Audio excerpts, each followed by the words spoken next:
Index of the Project Gutenberg Works of Samuel Taylor Coleridge *****. Index of the Project Gutenberg Works of Samuel Taylor Coleridge compiled by David Widger Coleridge. Contents. Click on the ## before many of the titles to view a linked table of contents for that volume. Click on the title itself to open the original online file.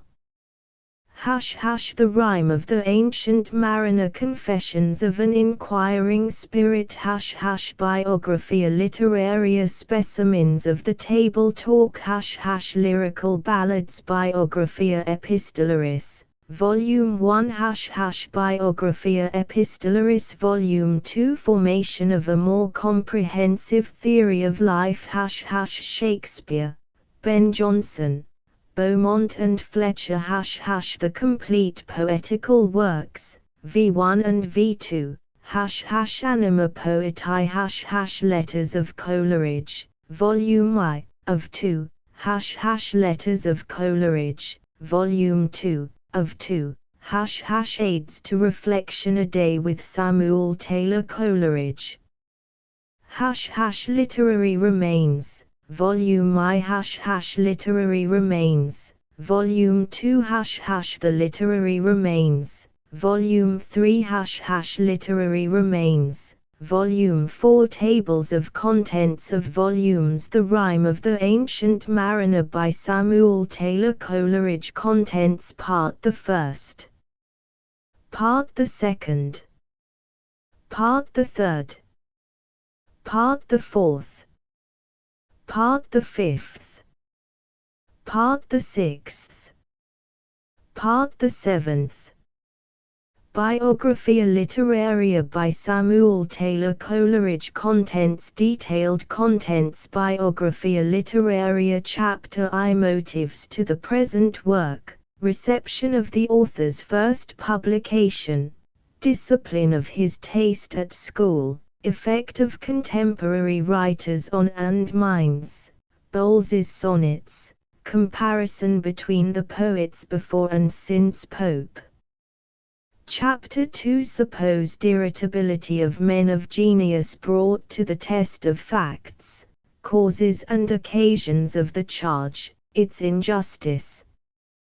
Chapter 3. The author's obligations to critics, and the probable occasion, principles of modern criticism, Mr. Southey's works and character. Chapter 4. The lyrical ballads with the preface, Mr. Wordsworth's earlier poems, on fancy and imagination, the investigation of the distinction important to the fine arts. Chapter V. On the Law of Association, its history traced from Aristotle to Hartley. Chapter 6. That Hartley's system, as far as it differs from that of Aristotle, is neither tenable in theory, nor founded in facts. Chapter 7. Of the necessary consequences of the Hartleyan theory, of the original mistake or equivocation which procured its admission, Memoria Technica. Chapter 8. The system of dualism introduced by Descartes, refined first by Spinoza and afterwards by Leibniz into the doctrine of harmonia praestabilita, hylozoism, materialism. None of these systems, or any possible theory of association, supplies or supersedes a theory of perception, or explains the formation of the associable. Chapter 9. Is philosophy possible as a science, and what are its conditions?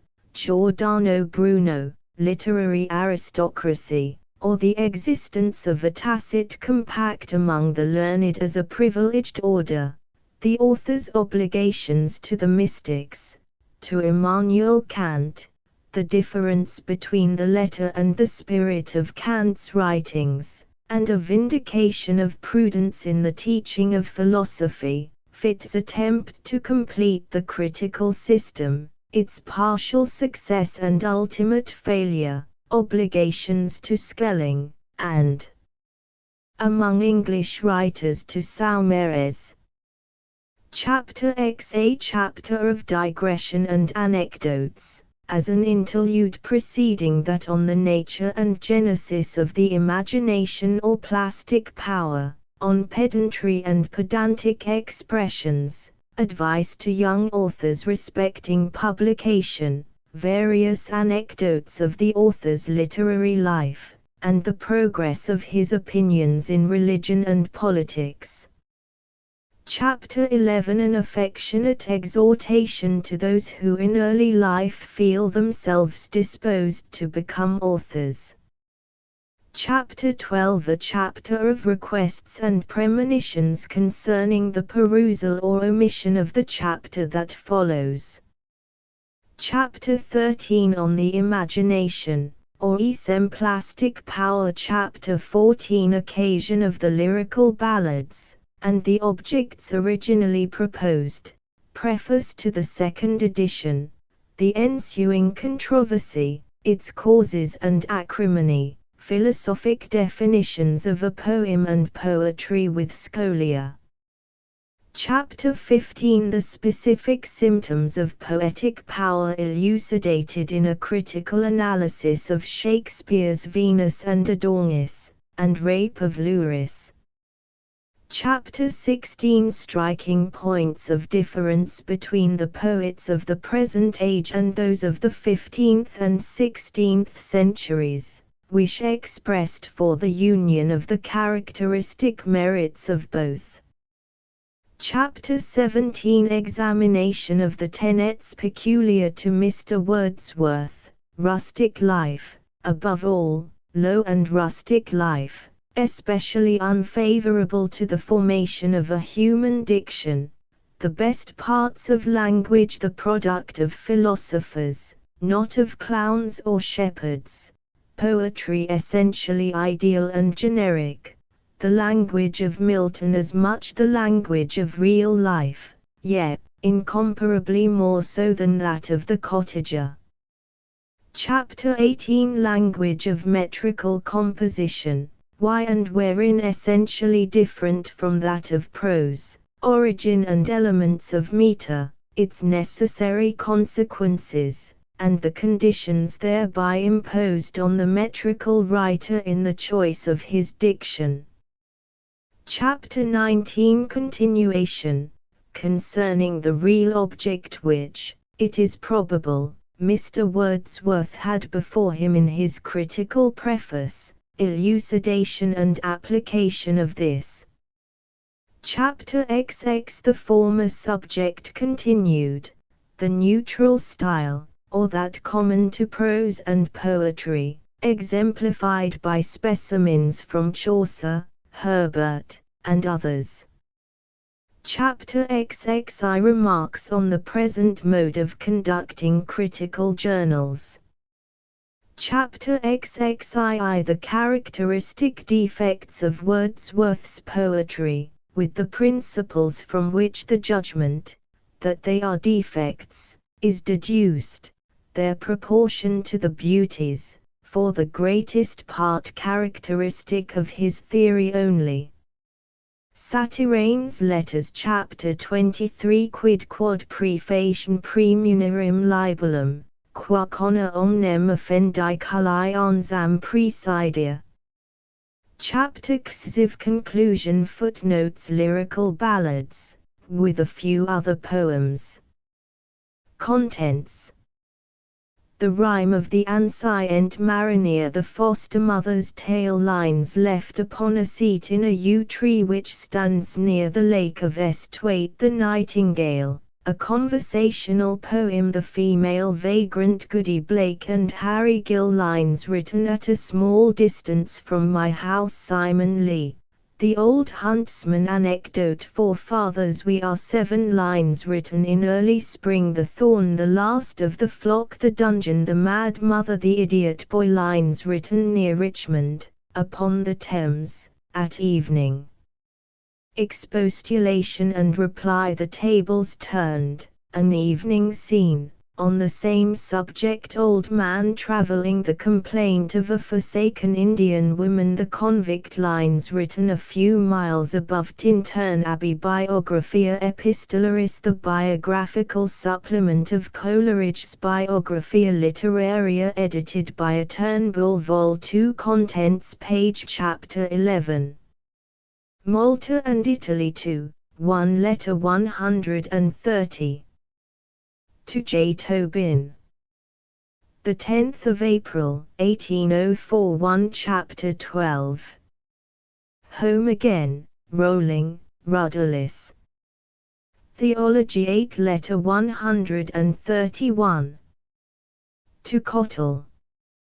1807-9 132. 1807-10 133. June, 1807 13 134. George Fricker. 1807 22 135. Cottle. 1807 25 Chapter 13. De Quincey 27 Letter 136. To Cottle. The 7th of October, 1807 28 Chapter 14. First Lectures 30 Letter 137. To Humphrey Davy. The 11th of September, 1807 30 138. Dr. Andrew Bell. The 15th of April, 1808 35 Chapter 15. The Friend 38 139. To Wade. 1807 838 140. Humphrey Davy. December, 1808 40 141. The 14th of December, 1808 41 142. 30 Janey. 1809 45 143. The 1st of June, 1809 48 144. Southey. The 20th of October, 1809 52 145. R.L. the 26th of October, 1809 57 146. Cantab.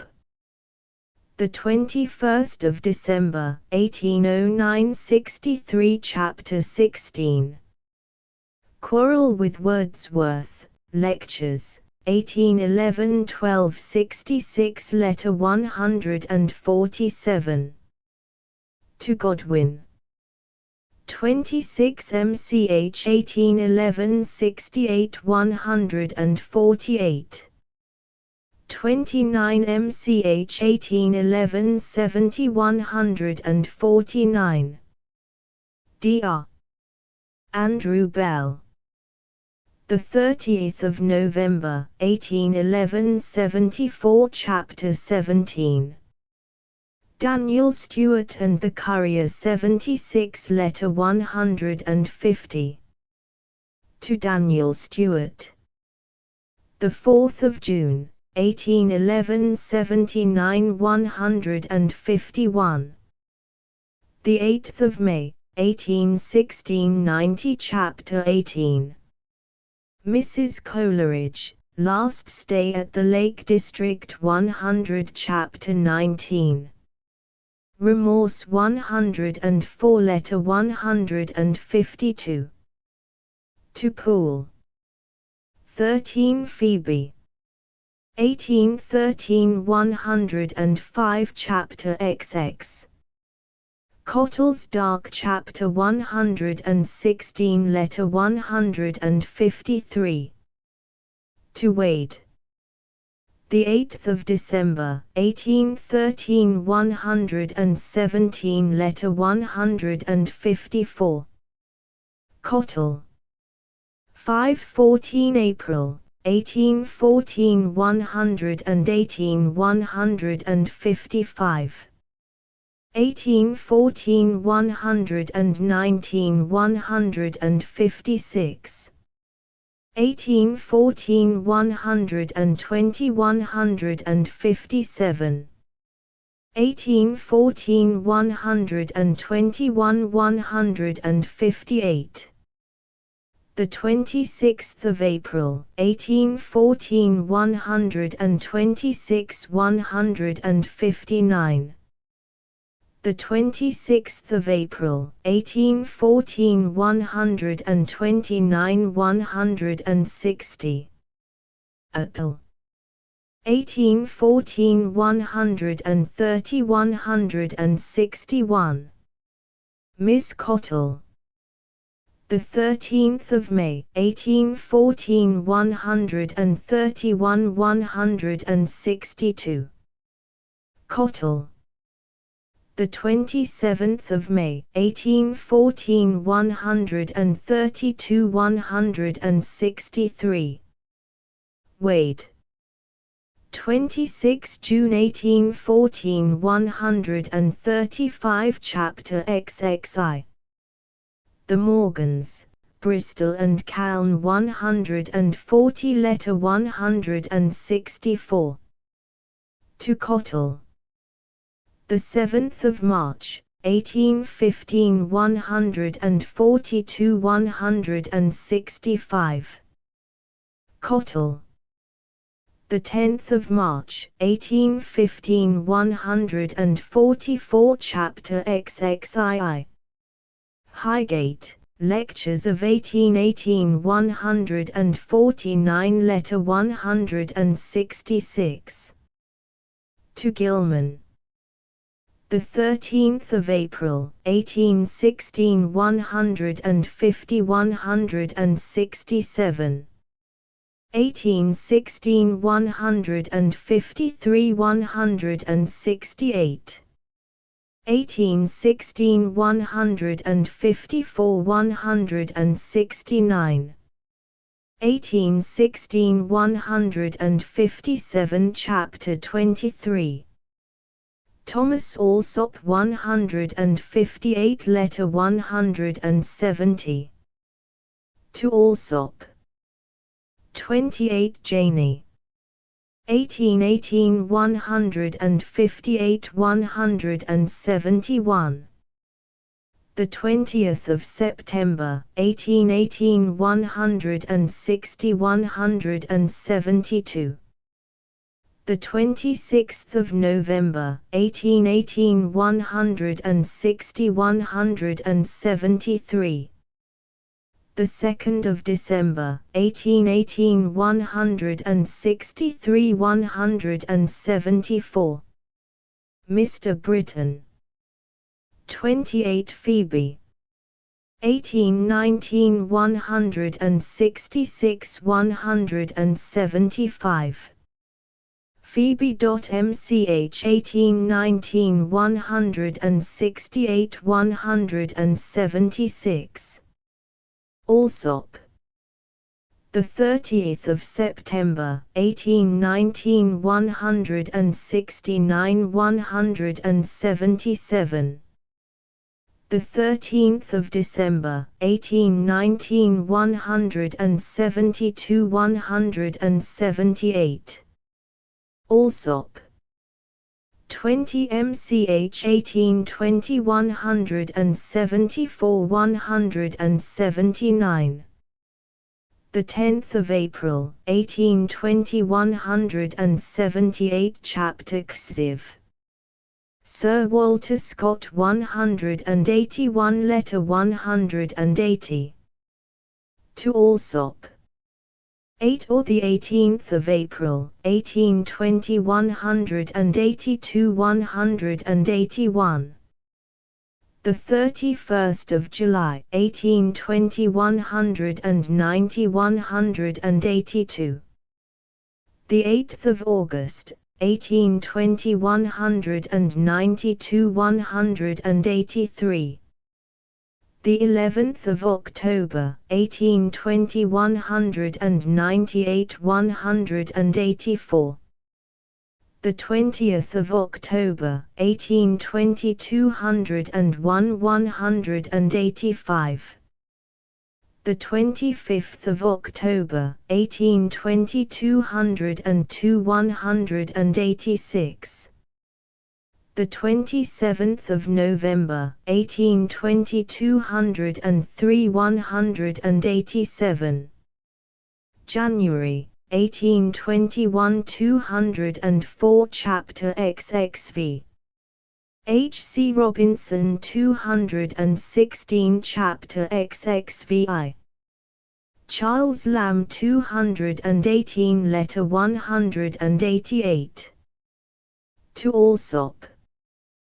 The 1st of March, 1821 218 189. The 4th of May, 1821 219 190. The 23rd of June, 1821 226 191. 1821 227 192. The 15th of September, 1821 227 193. The 24th of September, 1821 229 194. Mr. Blackwood. October, 1821 232 195. Alsop. The 20th of October, 1821 238 196. The 2nd of November, 1821 240 197. The 17th of November, 1821 244 198. 1821 245 199. 25 Janey. 1822 247 200. 4 MCH 1822 249 201. 22 MCH 1822 251 202. The 18th of April, 1822 255 Chapter XXVI. The Gilmans 257 Letter 203. To Alsop. The 30th of May, 1822 257 204. The 29th of June, 1822 259 205. 8 Octa. 1822 261 206. Gilman 28 Octa. 1822 265 207. Alsop the 26th of December, 1822 266 208.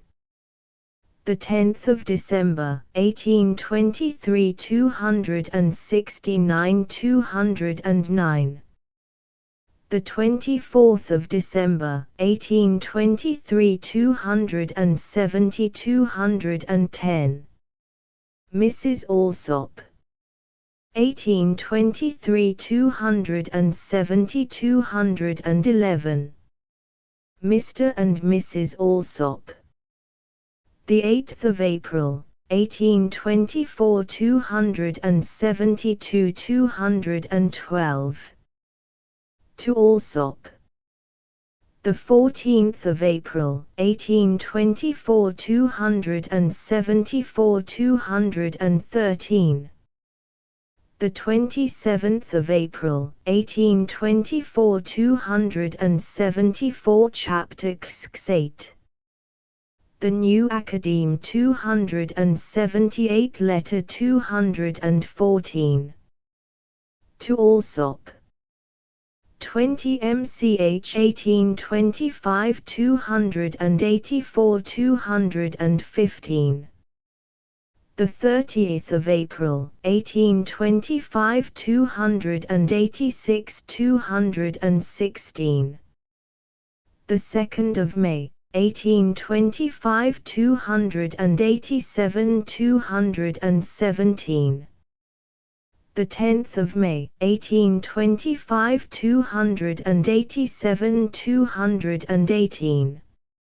1825, 290, chapter X6. Alaric Watts 292, chapter XXX.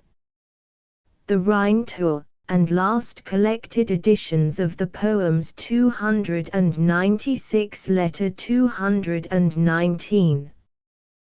To Adam S. Kenned. The 13th of July, 1834, 302, chapter XXXI. Conclusion 305, appendix and additional notes 313, index 327. Shakespeare, Ben Jonson, Beaumont and Fletcher, Notes and Lectures by S. T. Coleridge. Contents: Shakespeare, definition of poetry. Greek drama. Progress of the drama. The drama generally, and public taste.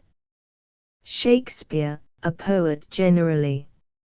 Shakespeare's judgment equal to his genius. Recapitulation, and summary of the characteristics of Shakespeare's dramas. Outline of an introductory lecture upon Shakespeare. Order of Shakespeare's plays. Notes on The Tempest. Love's Labour's Lost. Midsummer Night's Dream. Comedy of Errors. As You Like It. Twelfth Night. All's Well That Ends Well. Merry Wives of Windsor. Measure for Measure. Cumberland. Titus Andronicus. Troilus and Cressida. Coriolanus. Julius Caesar. Antony and Cleopatra. Timon of Athens. Romeo and Juliet. Shakespeare's English historical plays. King John. Richard II. Henry IV Part I. Henry IV Part II. Henry V. Henry VI Part I. Richard III. Lear. Hamlet. Macbeth. Winter's Tale. Othello. Notes on Ben Jonson. Wally's Preface. Wally's Life of Jonson. Every Man Out of His Humour. Poetaster. Fall of Sejanus. Volpone. Apicene. The Alchemist. Catiline's Conspiracy. Bartholomew Fair. The Devil is an Ass. The Staple of News. The New Inn.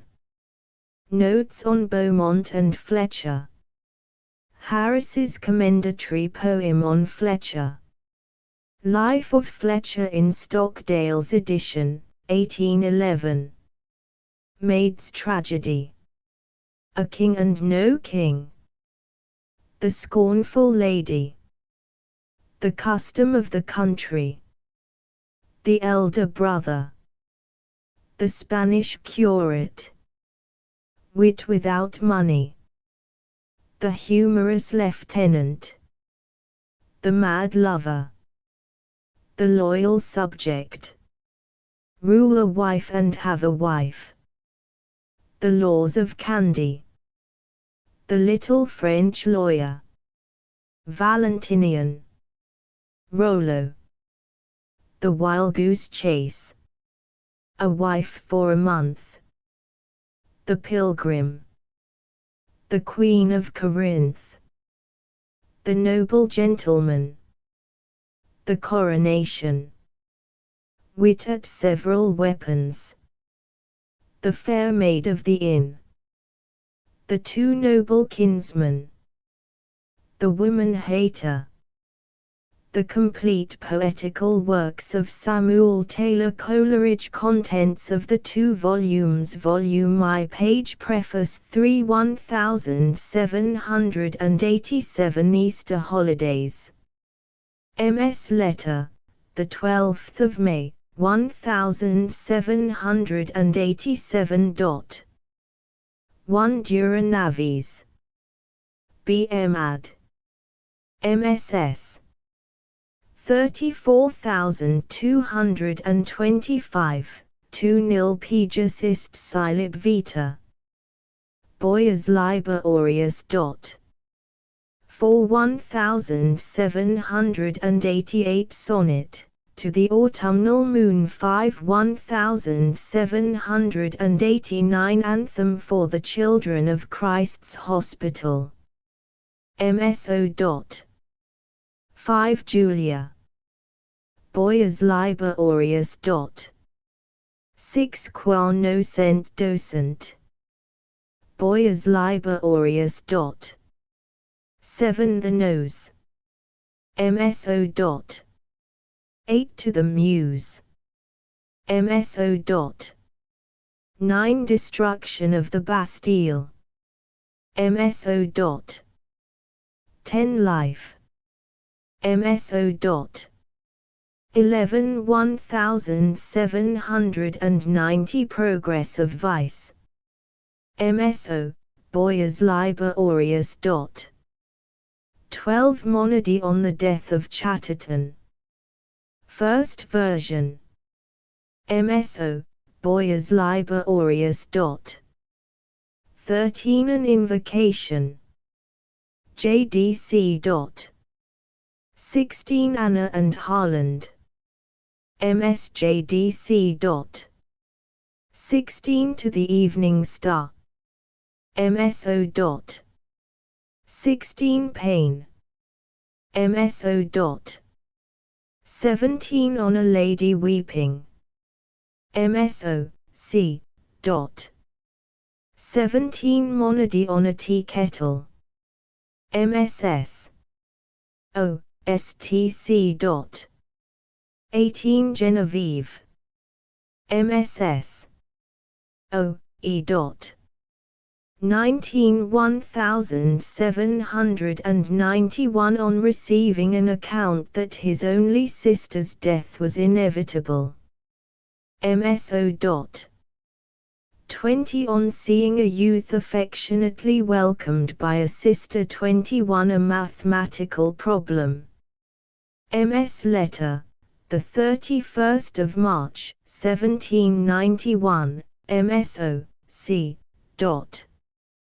21 Honor. MSO. 24 On imitation. MSO. 26 Inside the coach. MSO. 26 Devonshire Roads. MSO. 27 Music. MSO. 28 Sonnet, on quitting school for college. MSO. 29 Absence. A farewell ode on quitting school for Jesus College, Cambridge. MSE. 29 Happiness. MS Letter, the 22nd of June, 1791, MSO, C. 31,792 A Wish. Written in Jesus Wood, the 10th of February, 1792. MS Letter, the 13th of February, 1792. 33 An Ode in the manner of Anacreon. MS Letter, the 13th of February, 1792. 33 To Disappointment. MS Letter, the 13th of February, 1792. 34 A fragment found in a lecture room. MS Letter, April, 1792, MSE. 35 Ode. Ye Gales and Sea. MSE. 35 A lover's complaint to his mistress. MS Letter, the 13th of February, 1792. 36 With Fielding's Amelia. MSO. 37 Written after a walk before supper. MS Letter, August 9th, 1792. 37 1793 Imitated from Ossian. MSE. 38 The Complaint of Nanathema. MS Letter, February 7th, 1793. 39 Songs of the Pixies. MS40, MSE. 40 The Rose. MS Letter, the 28th of July, 1793, MS, pencil, in Langhorne's Collins, MSE. 45 Kisses. MS Letter, the 5th of August, 1793, MS, pencil, in Langhorne's Collins, MSE. 46 The Gentle Look. MS Letter, the 11th of December 1794, MSE. 47 Sonnet, to the River Otter. 48 An Effusion at Evening. Written in August, 1792. First Draft. MSE. 49 lines, on an autumnal evening. 51 to Fortune. 54 1794 Perspiration. A Travelling Eclogue. MS Letter, July 6th, 1794. 56 Ave, at Gvale. Vivid said me I and see. MS Letter, the 13th of July, 1794. 56 On Bala Hill. Morrison MSS. 56 lines, written at the King's Arms, Ross, formerly the House of the Man of Ross. MS Letter, the 13th of July, 1794, MSE, Morrison MSS, MS40. 57 Imitated from the Welsh. MS Letter, the 11th of December, 1794, MSE. 58 lines, to a beautiful spring in a village. MSE. 58 Imitations, ad lirum. Casimir, Book 2, Ode 3. MSE. 59 To Lesbia. Ad. MSS. 27,702, 60 The Death of the Starling. Ibid. 61 Morians superstiti. Ibid. 61 Morianti supersts. Ibid. 62 The Sigh. MS Letter, November, 1794, Morrison MSS, MSE. 62 The Kiss. MS40, MSE. 63 To a Young Lady with a Poem on the French Revolution. MS Letter, the 21st of October, 1794, MS40, MSE. 64 Translation of Wrangham's Hendi Cassalabi ad Bruntona me granta exiturum, Cal.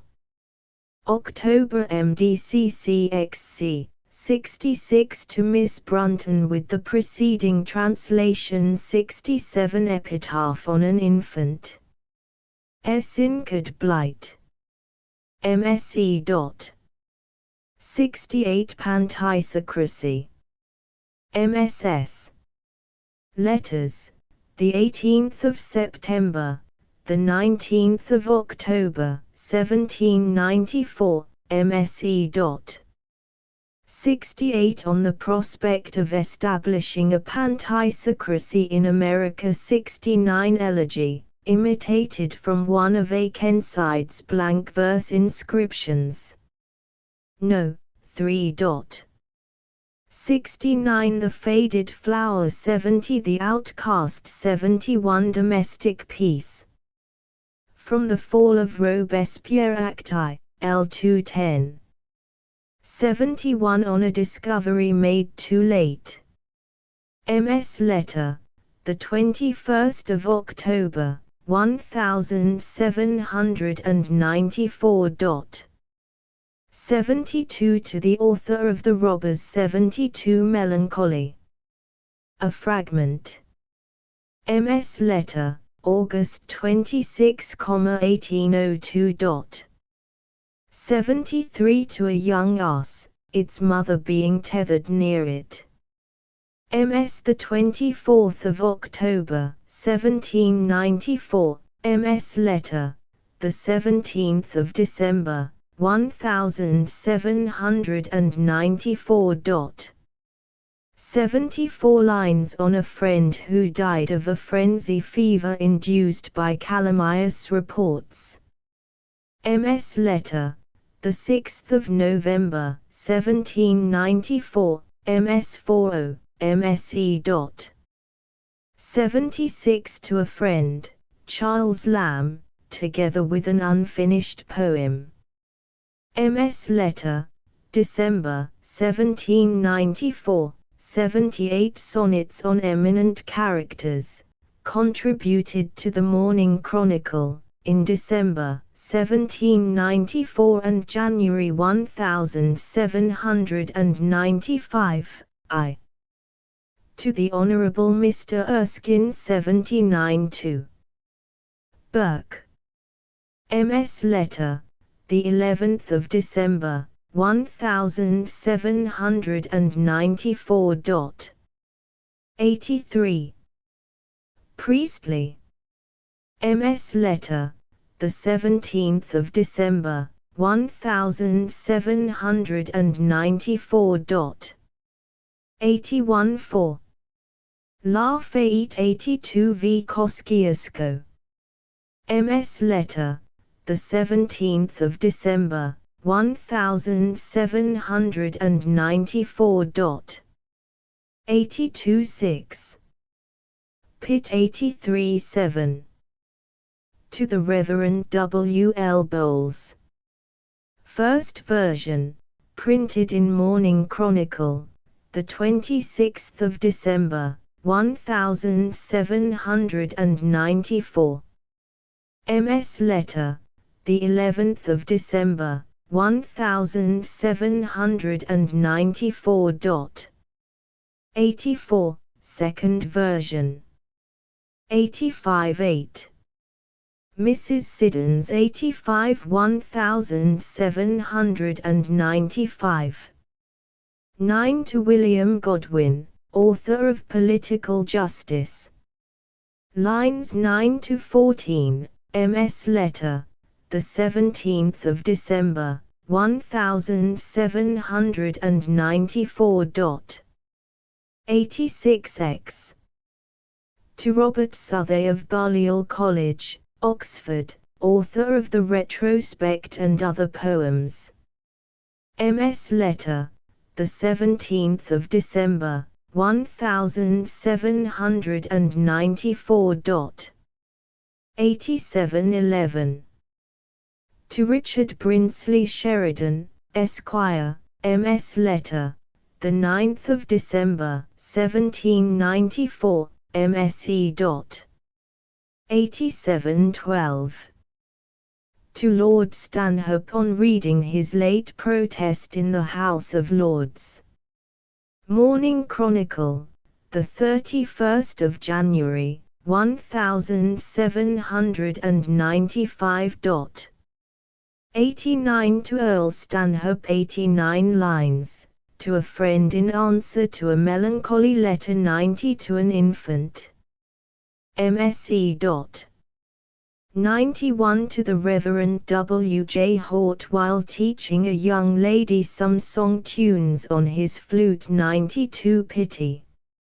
MSE. 93 to the Nightingale. 93 lines, composed while climbing the left ascent of Brockley Combe, Somersetshire, May 1795. 94 lines in the manner of Spenser. 94 The Hour When We Shall Meet Again, composed during illness and in absence. 96 lines written at Shorton Bars, near Bridgewater, September 1795, in answer to a letter from Bristol. 96 The Lion Harp, composed at Clevedon, Somersetshire. MSR. 100 to the author of poems, Joseph Cottle, published anonymously at Bristol in September 1795. 102 The Silver Thimble, the production of a young lady, addressed to the author of the poems alluded to in the preceding epistle. MSR. 104 Reflections on having left a place of retirement. 106 Religious Musings. 1794-1796. 108 Monody on the Death of Chatterton. 1790-1834. 125, 1796 The Destiny of Nations. A Vision. 131 The Perpetuum. Fragment from an unpublished poem. 148 On observing a blossom on the 1st of February, 1796. 148 To a Primrose.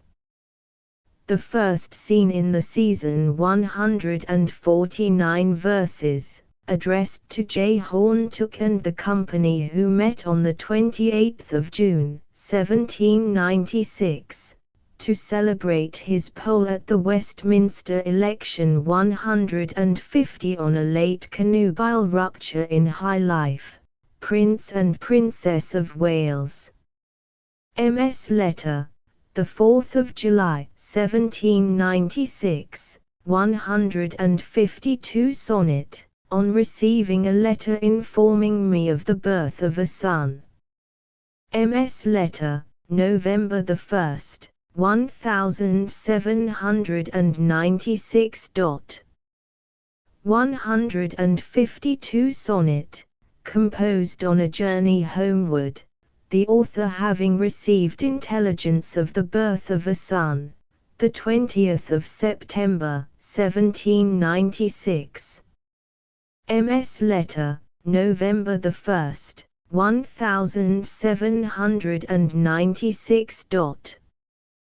153 Sonnet, to a friend who asked how I felt when the nurse first presented my infant to me.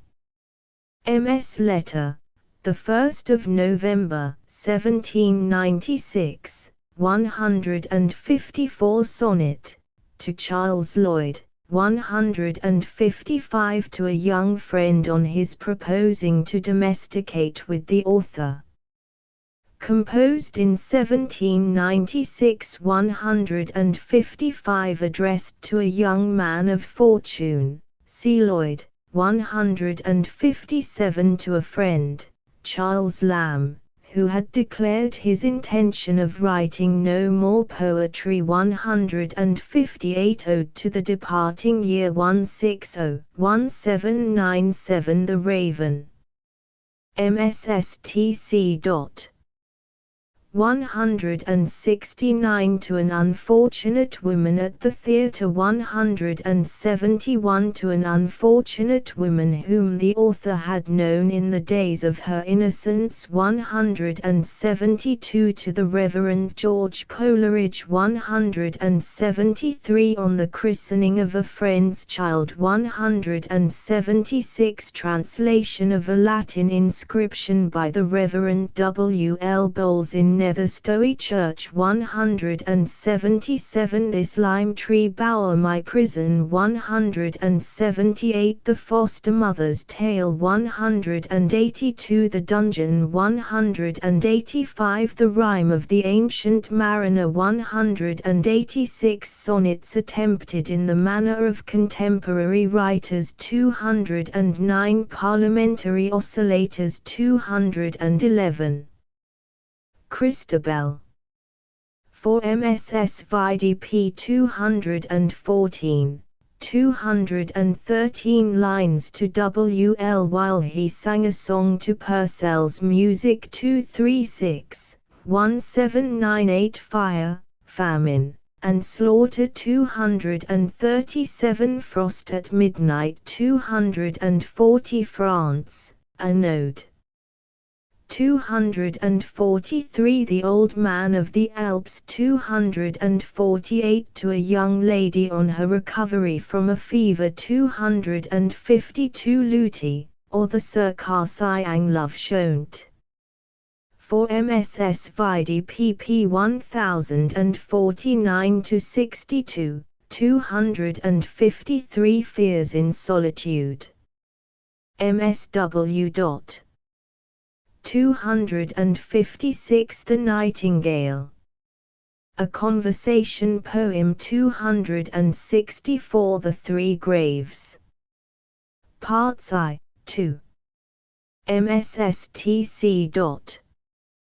267 The Wanderings of Cain. MSSTC.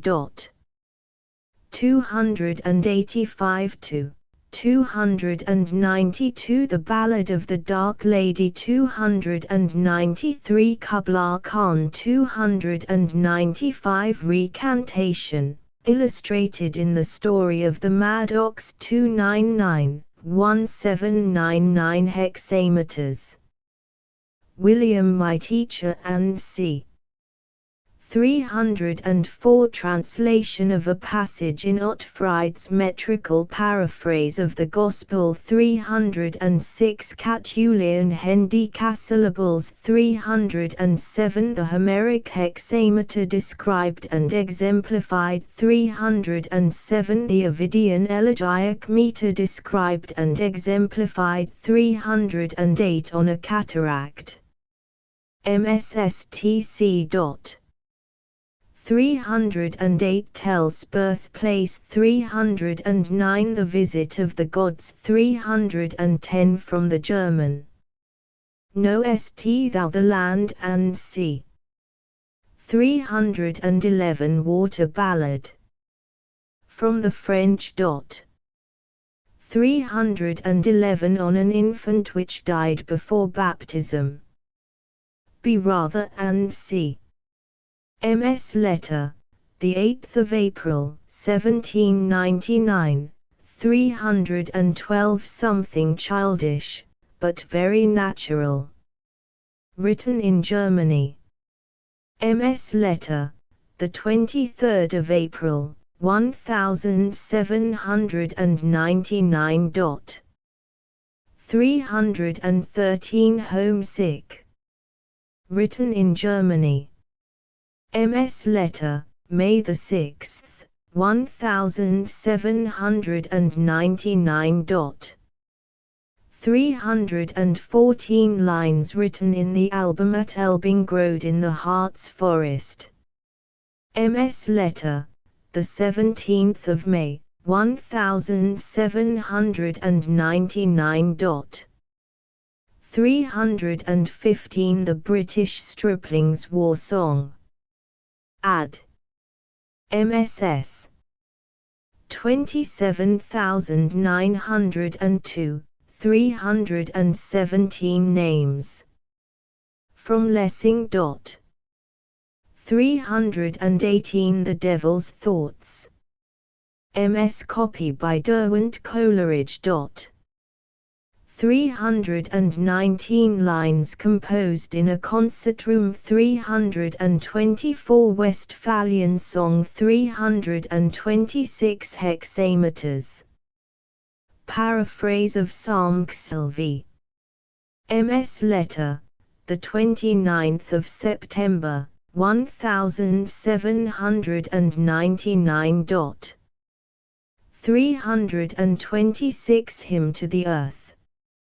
Imitated from Stolberg's Hymnen die Erde. Hexameters 327 Mahome 329 Love. British Museum Ad. MSS. Number 27902, Wordsworth and Coleridge MSS. 330 Ode to Georgiana, Duchess of Devonshire, on the 24th stanza in her passage over Mount Gothard. 335 A Christmas Carol. 338, 1800 Tolerant to Lord Grenville. A Metrical Epistle. 340 Apologia pro vita sua. The Poet in His Lone and Sea. MS Notebook. 345 The Keepsake. 345 A Thought Suggested by a View of Saddleback in Cumberland. MS Notebook. 347 The Mad Monk. 347 Inscription for a seat by the roadside halfway up a steep hill facing south. 349 A Stranger Minstrel. 350 Alsus to Sappho. MS Letter, October the 7th, 1800. 353 The Two Round Spaces on the Tombstone. MS Letter, the 9th of October, 1800, Ad. MSS. 28,322, 353 The Snowdrop. MSSTC.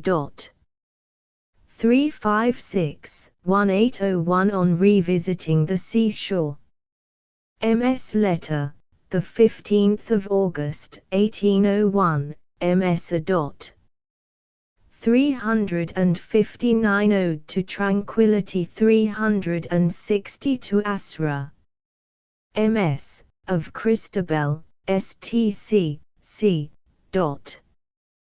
361 The Second Birth. MS Notebook. 362 Love's Sanctuary. MS Notebook. 362, 1802 Dejection, a Node. Written April the 4th, 1802. MS Letter, the 19th of July, 1802, Coleyorton MSS. 362 The Picture, or the Lovers' Resolution 369 to Matilda Betham from a Stranger 374 Him Before Sunrise, in the Vale of Chamouni. MSO, 1803 MSB, 1809 MSc, 1815. 376 The Good, Great Man 381 Inscription for a Fountain on a Heath 381 An Ode to the Rain 382 A Daydream. My eyes make pictures and see. 385 Answer to a Child's Question 386 The Daydream. From an Emigrant to His Absent Wife 386 The Happy Husband. A Fragment 388 1803 The Pains of Sleep. MS Letters, the 11th of September, October the 3rd, 1803. 389, 1804 The Exchange 391, 1805 Ad Vilmum Axiologum. To William Wordsworth. MS Notebook. 391 An Exile. MS Notebook. 392 Sonnet. Translated from Marini. MS Notebook. 392 Phantom. MS Notebook. 393 A Sunset. MS Notebook. 393 What is Life? MS Notebook. 394 The Blossoming of the Solitary Date Tree 395 Separation. MS Notebook. 397 The Rush Conjurer. MS Notebook. 399, 1806 A Child's Evening Prayer. MS Mrs. STC. 401 Metrical Feet. Lesson for a Boy. Lines 1 to 7, MS Notebook. 401 Farewell to Love 402 To William Wordsworth. Coleridge MS, MSW. 403 An Angel Visitant. 1801. MS Notebook. 409, 1807 Recollections of Love. MS Notebook. 409 To Two Sisters. Mary Morgan and Charlotte Brent, 410, 1808 Psyche. MSSTC. 412, 1809 A Tombless Epitaph 413 For a Market Clock. Impromptu. MS Letter, the 9th of October, 1809, MS Notebook. 414 The Madman and the Lethargist. MS Notebook. 414, 1810 The Visionary Hope 416, 1811 Epitaph on an Infant. Its Balmy Lips and Sea. 417 The Virgin's Cradle Hymn 417 To a Lady Offended by a Sportive Observation that Women Have No Souls 418 Reason for Love's Blindness 418 The Suicide's Argument. MS Notebook. 419, 1812 Time, Real and Imaginary 419 An Invocation. From Remorse, Act 3, Scene I, LL 69 to 82, 420, 1813 The Night Scene. Ad. MSS. 34,225, 421, 1814. A hymn 423 to a lady, with Falconer's shipwreck 424, 1815. Human life. On the denial of immortality 425. Song. From Zapalya, Act 2, SCI, LL. 65-80, 426. Hunting Song. From Zapalya, Act 4, SC2, LL. 56-71, 427. Faith, Hope, and Charity. From the Italian of Guarini 427 to Nature, 1820, 429, 1817. Limbo. MS Notebook, MSSTC. 429 NE plus Ultra, 1826. MS Notebook. 431 The Knight's Tomb 432 On Donne's Poetry, 1818, 433 Israel's Lament 433 Fancy in Nubibus, or The Poet in the Clouds. MSSTC. 435, 1820 The Tears of a Grateful People 436, 1823 Youth and Age. MSSTC, MSS. 1, 2, Notebook. 439 The Reproof and Reply 441, 1824 First Advent of Love. MS Notebook. 443 The Delinquent Travelers 443, 1825 Work Without Hope. Lines composed the 21st of February, 1825 447 Sancti Domici Pallium. A dialogue between poet and friend. MSSTC. 448 Song. Though Veiled and See. MS Notebook. 450 A Character. Add. MSS. 34,225, 451 The Two Founts. MSSTC. 454 Constancy to an Ideal Object 455 The Pang More Sharp Than All. An Allegory 457, 1826 Duty Surviving Self-Love. The Only Sure Friend of Declining Life. 459 Homeless 460 Lines suggested by the last words of Berengarius, Ob. Anno Dom. 1088 460 Epitaphium Testamentarium 462 462, 1827 The Improvisator, or, John Anderson, My Joe. John 462 to Mary Priham, afterwards Mrs. Derwent Coleridge. MSSTC.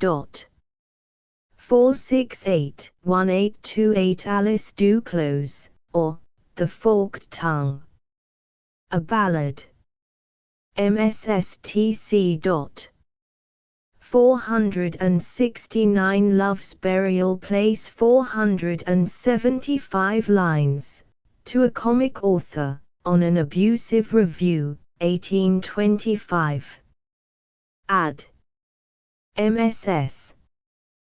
34,225, 476 Cologne 477 On my joyful departure from the same city 477 The Garden of Boccaccio 478, 1829 Love, Hope, and patience in education. MS Letter, the 1st of July 1829, MSSTC. 481 to Miss T. 482 lines written in commonplace book of Miss Barber, daughter of the Minister of the U.S. to England. 483, 1830 song, ex improviso, on hearing a song in praise of a lady's beauty. 483 love and friendship opposite. 484 not at home. 484 phantom or fact. A dialogue in verse. 484 desire. MSSTC. 485 charity in thought. 486 humility the mother of charity. 486 Selah in Arent. MSSTC. 486 reason. 487 1832 self-knowledge. 487 forbearance. 488 1833 love's apparition and evanishment. 488 to the young artist Caesar of Caesarworth. 490 my baptismal birthday. 490 epitaph. 46 MS versions Vide note, p. 491.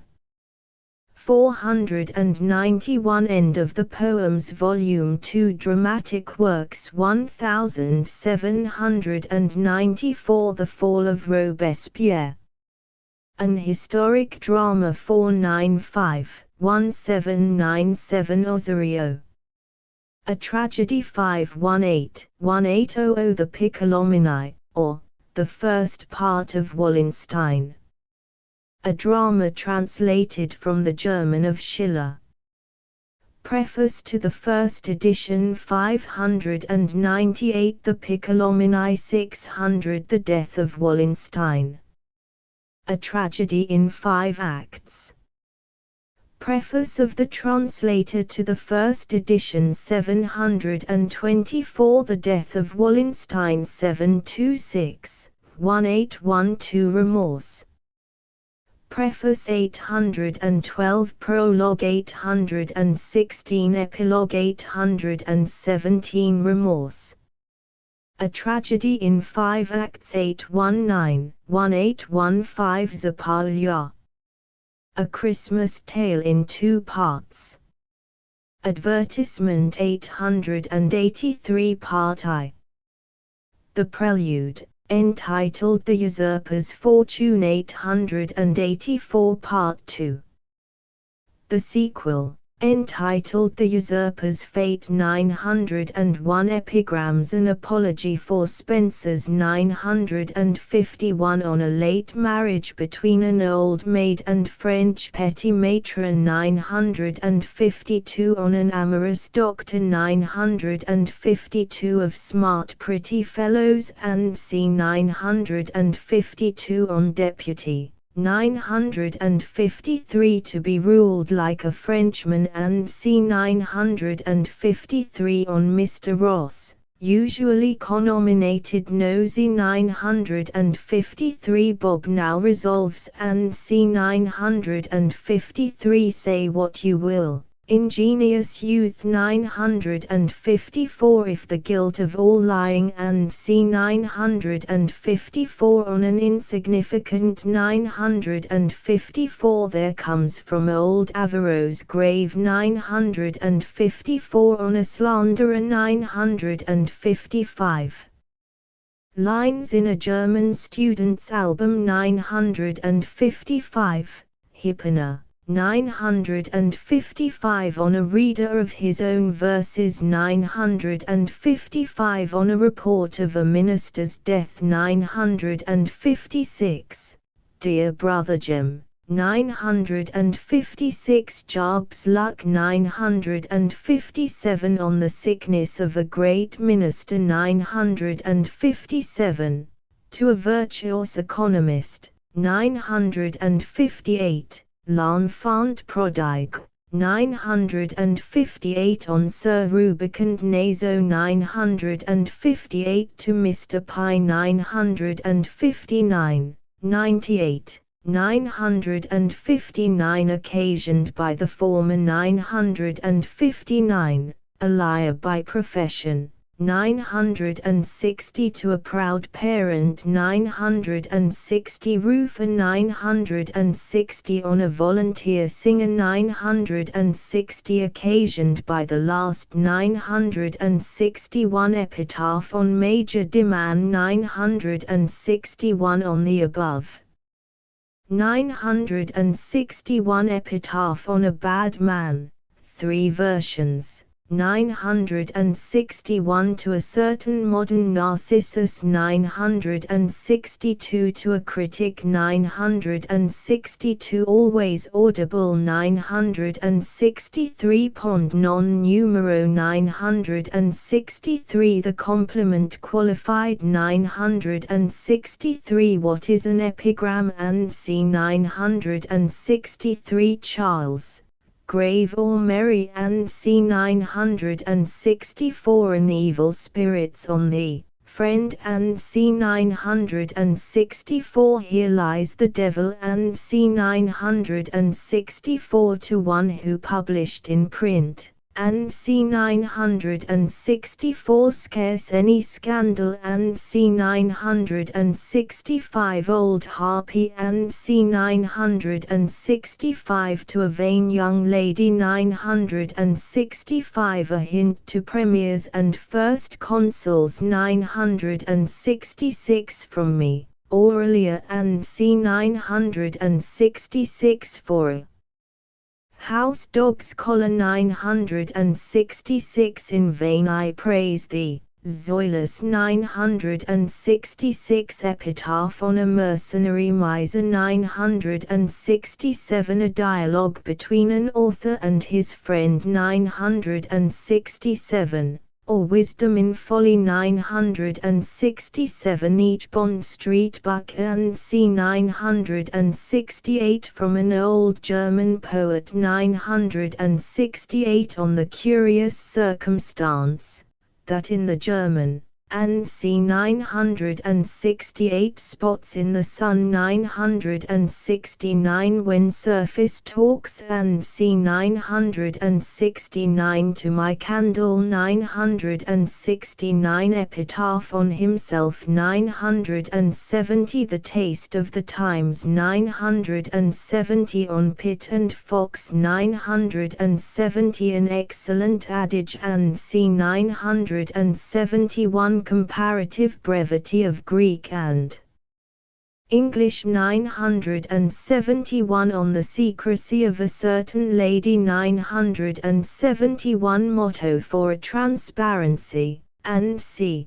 2 versions, 972 money. I've heard and c 972 modern critics 972 written in an album 972 to a lady who requested me to write a poem upon nothing 973 sentimental 973 so Mr. Baker and c 973 authors and publishers 973 the alternative 974 in Spain, that land and c 974 inscription for a timepiece 974 on the most veracious anecdotist, and c 974 nothing speaks our mind and c 975 epitaph of the present year on the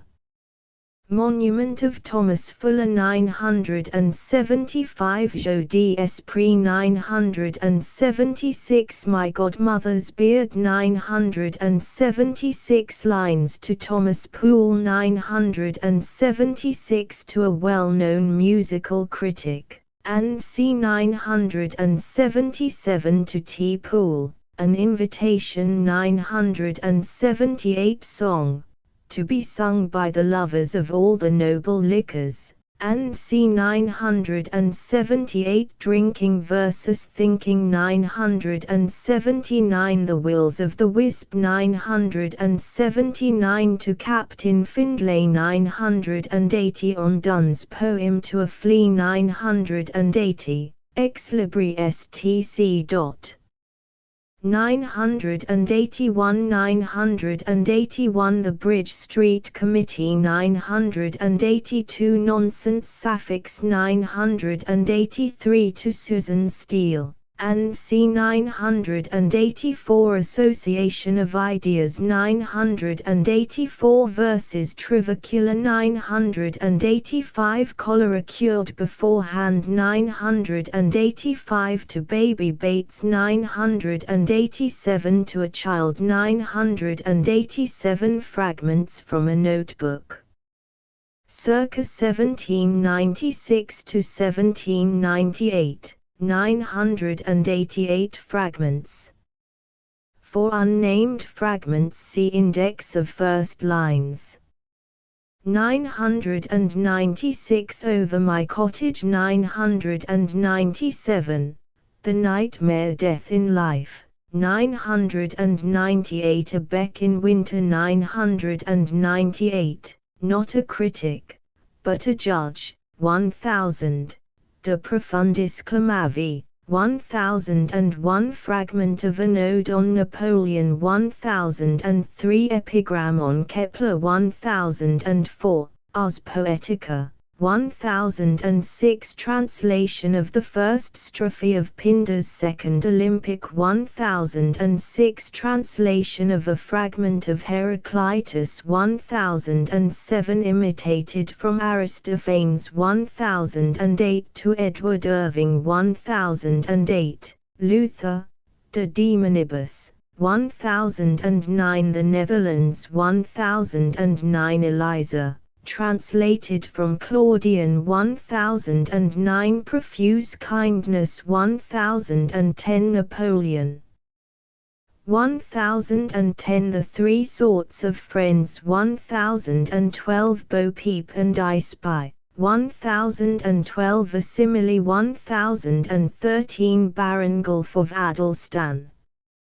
A Fragment 1013 Metrical Experiments 1014 An Experiment for a Meter, I Heard a Voice and See 1014 Trochaics 1015 The Proper Unmodified Dogmius 1015 Iambics 1015 Nonsense, Sing, Impassionate Soul and See 1015 A Plaintive Movement 1016 An Experiment for a Meter, When Thy Beauty Appears 1016 Nonsense Verses, Ye Fowls of Ill Presage 1017 Nonsense, I Wish on Earth to Sing 1017 There in Some Darksome Shade 1018 Once Again,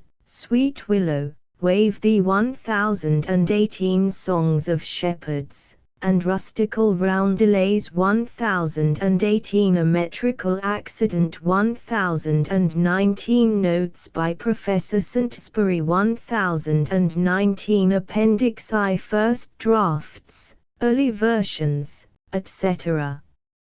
A Effusion 35.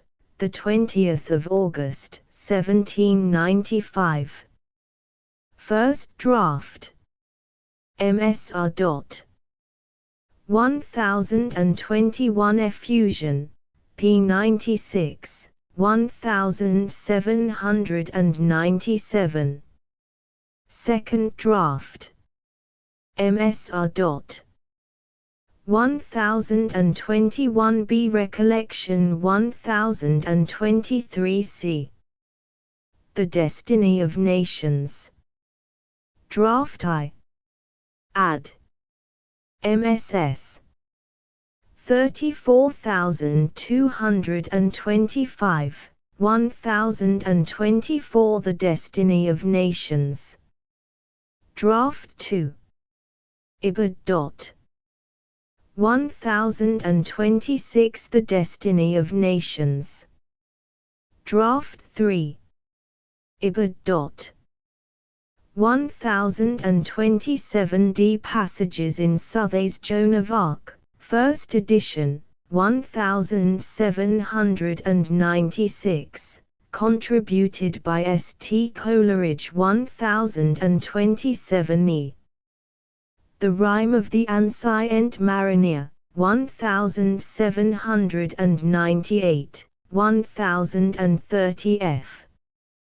The Raven. MP the 10th of March, 1798.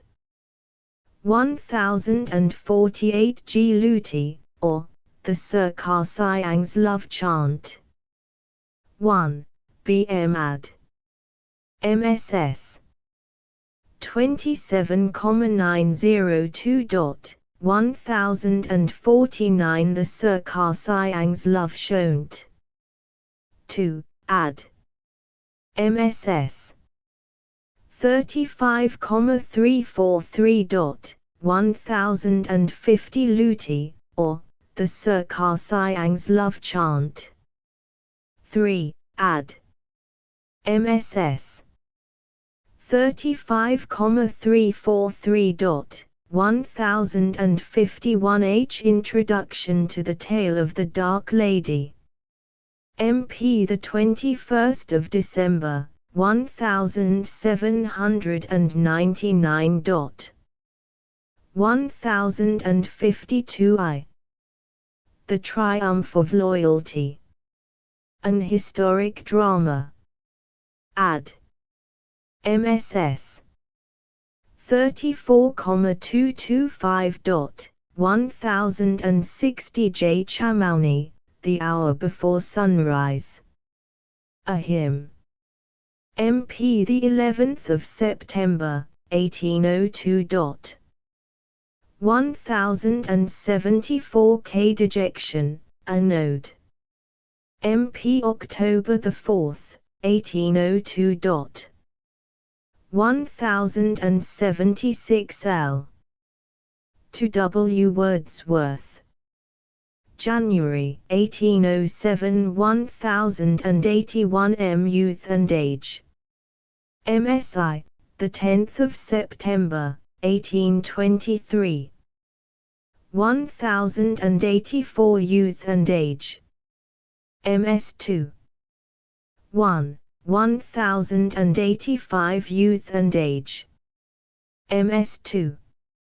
2. 1086 N. Love's Apparition and Evanishment. First Draft. 1087 0. Two versions of the Epitaph. Stop, Christian and C. 1088 p. Habent Suafata, Poeti. The Fox, and Statesman and C. 1089 q. To John Thelwall 1090 r. Lines to T. Poole. 1807. 1090 Appendix 2 Allegoric Vision 1091 Appendix 3 Apologetic Preface to Fire, Famine, and Slaughter 1097 Appendix 4 Prose Versions of Poems, etc. A Questions and Answers in the Court of Love 1109 B Prose Version of Glycine's Song in Zapalya 1109 C Work Without Hope. First Draft. 1110 D Note to line 34 of the Joan of Arc Book 2. 401,796. 1112 E Dedication. Ode on the Departing Year. 401,796. 1113 F. Preface to the MS of Osorio 1114 Appendix V. Adaptations from Fulke Greville, Lord Brooke. God and the World We Worship Still Together 1115 The Augurs We of All the World Admire D 1116 Of Humane Learning 1116 From Sir John Davies, On the Immortality of the Soul 1116 From Donne, Eclogue.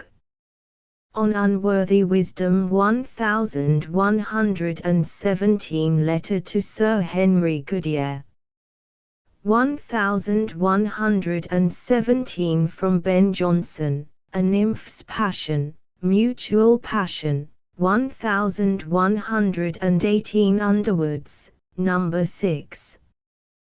The Hourglass 1119 The Poetaster, Acti, Scene I 1120 From Samuel Daniel, Epistle to Sir Thomas Egerton, Knight 1120 Musophilus, stanza Xlei 1121 Musophilus, stanzas Xei, X6, XXX 1122 From Christopher Harvey, The Synagogue, The Nativity, or Christmas Day 1122 From Mark A. Kenside, Blank Verse Inscriptions 1123 From W. L. Bowles, I Yet Remain 1124 From an Old Play,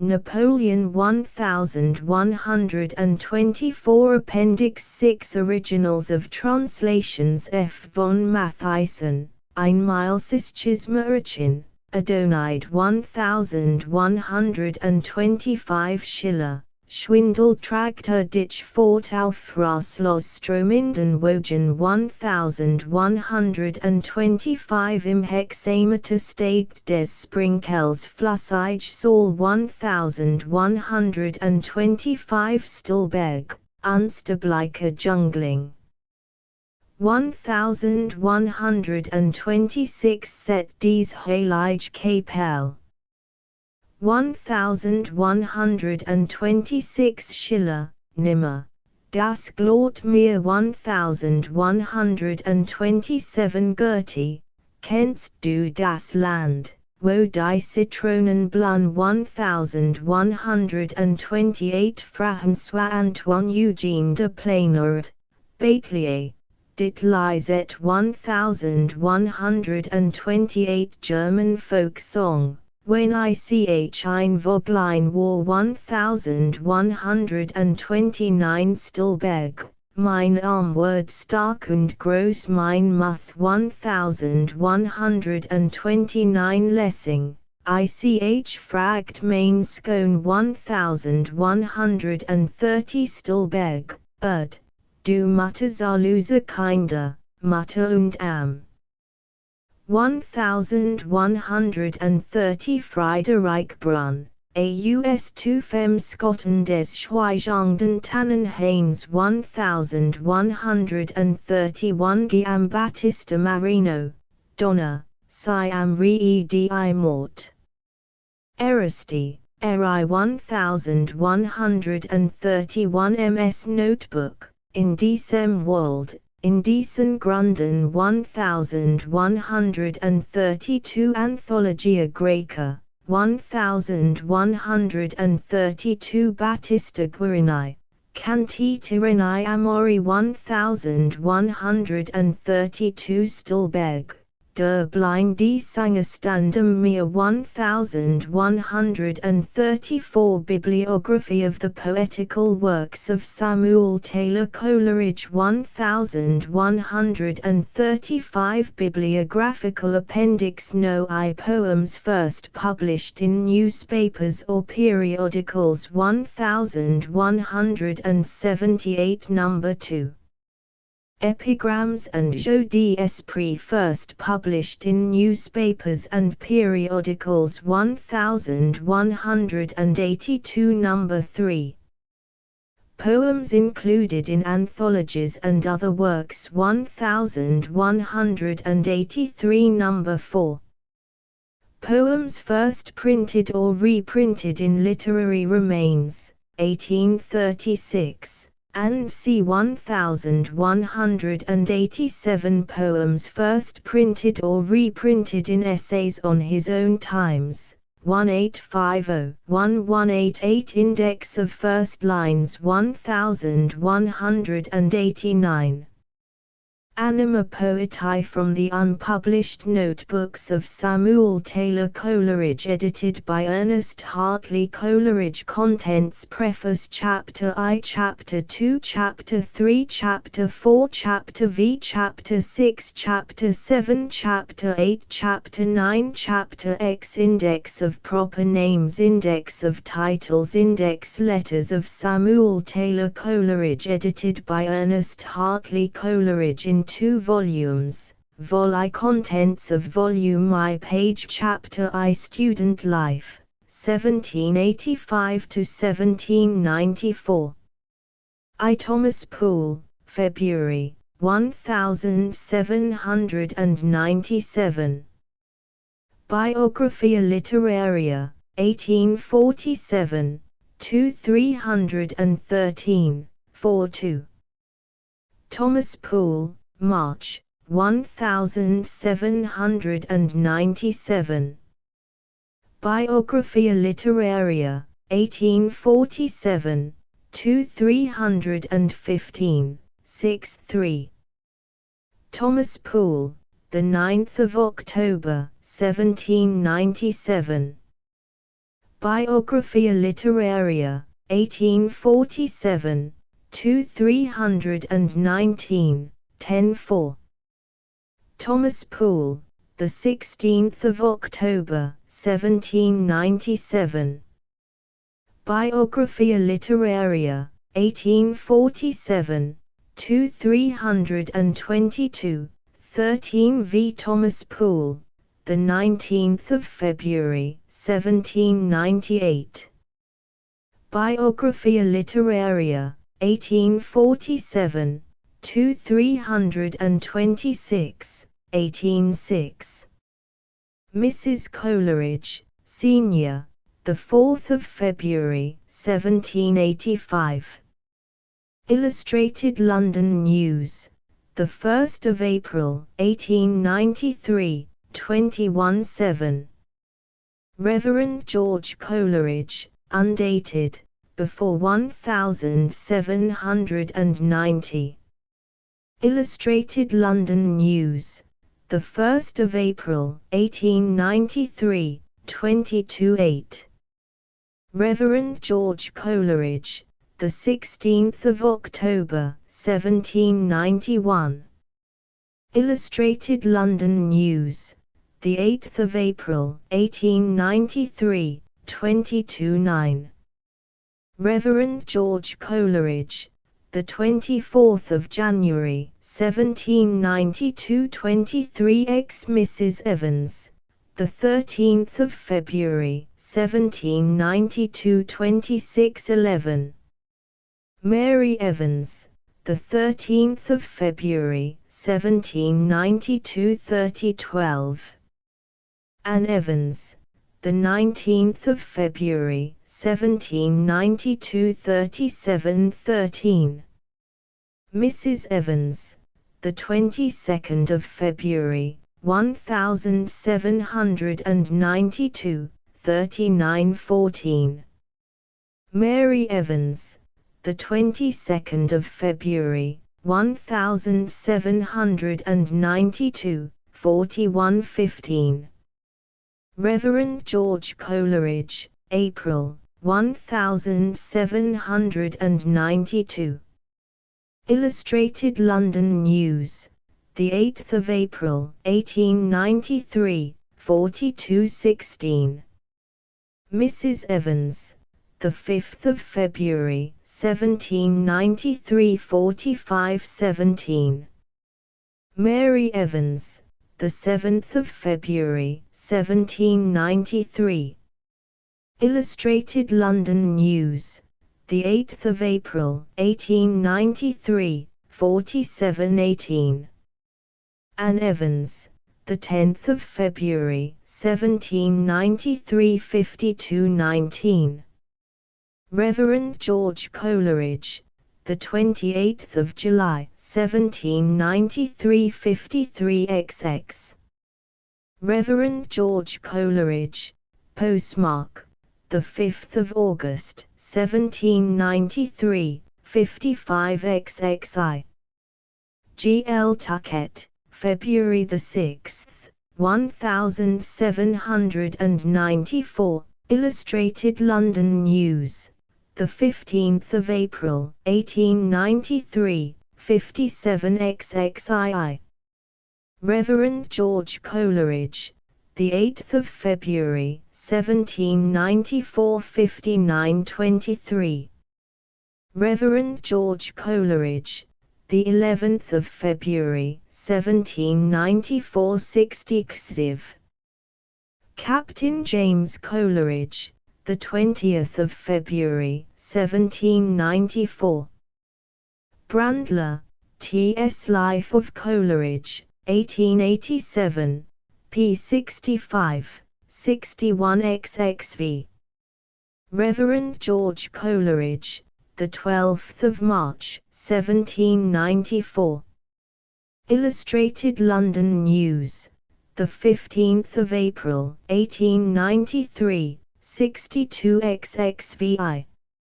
Reverend George Coleridge, the 21st of March, 1794, 64XXAE. Reverend George Coleridge, end of March, 1794, 66XXVIII. Reverend George Coleridge, the 27th of March, 1794, 66XXVI. Reverend George Coleridge, the 30th of March, 1794, 68XXX. Reverend George Coleridge, the 7th of April, 1794, 69XXXI. Reverend George Coleridge, the 1st of May, 1794, 70XXY.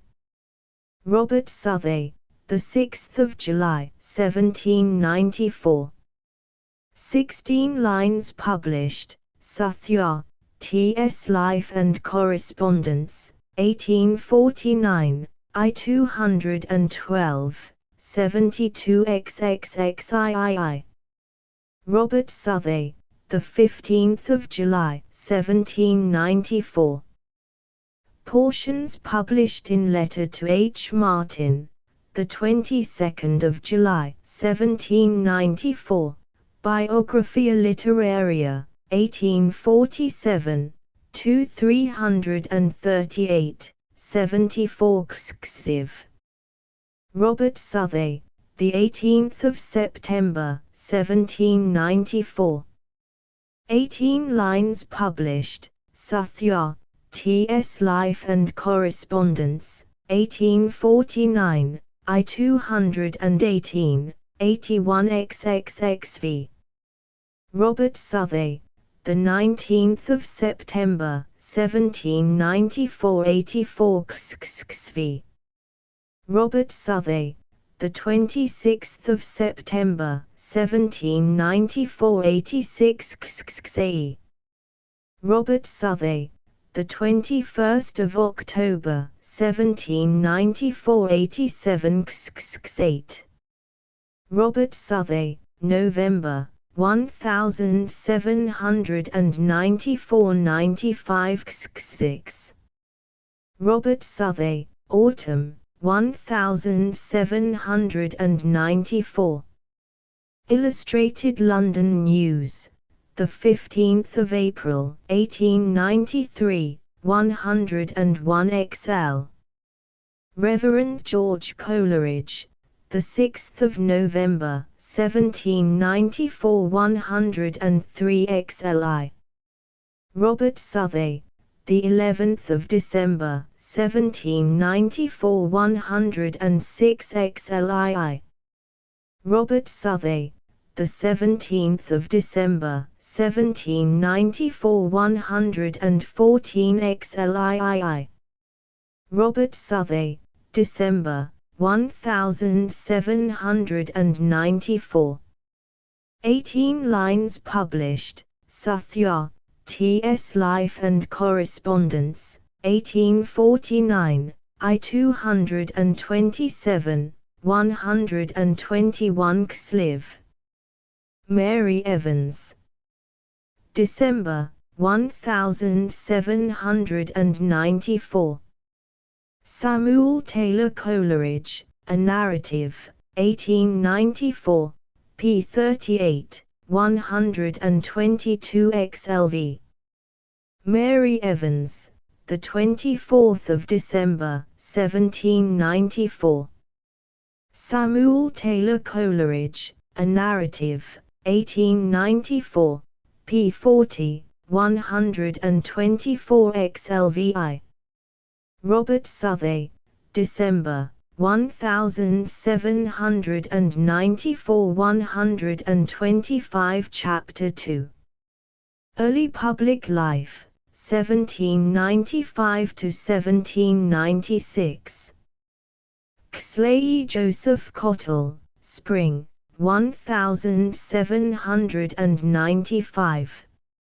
Early Recollections, 1837, I-16, 133 Slate. Joseph Cottle, the 31st of July, 1795. Early Recollections, 1837, I-52, 133 Xlix.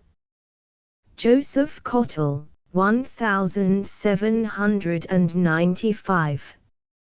Early Recollections, 1837, I-55, 134 L. Robert Southey, October, 1795, 134 Lee. Thomas Poole, the 7th of October, 1795. Biographia Literaria, 1847, 347, 136 LII. Robert Southey, the 13th of November, 1795, 137 LII. Josiah Wade, the 27th of January, 1796. Biographia Literaria, 1847, 350, 151 Liv.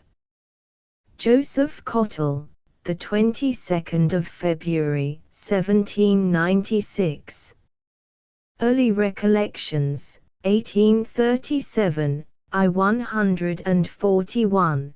Biographia Literaria, 1847, 356, 154 LV.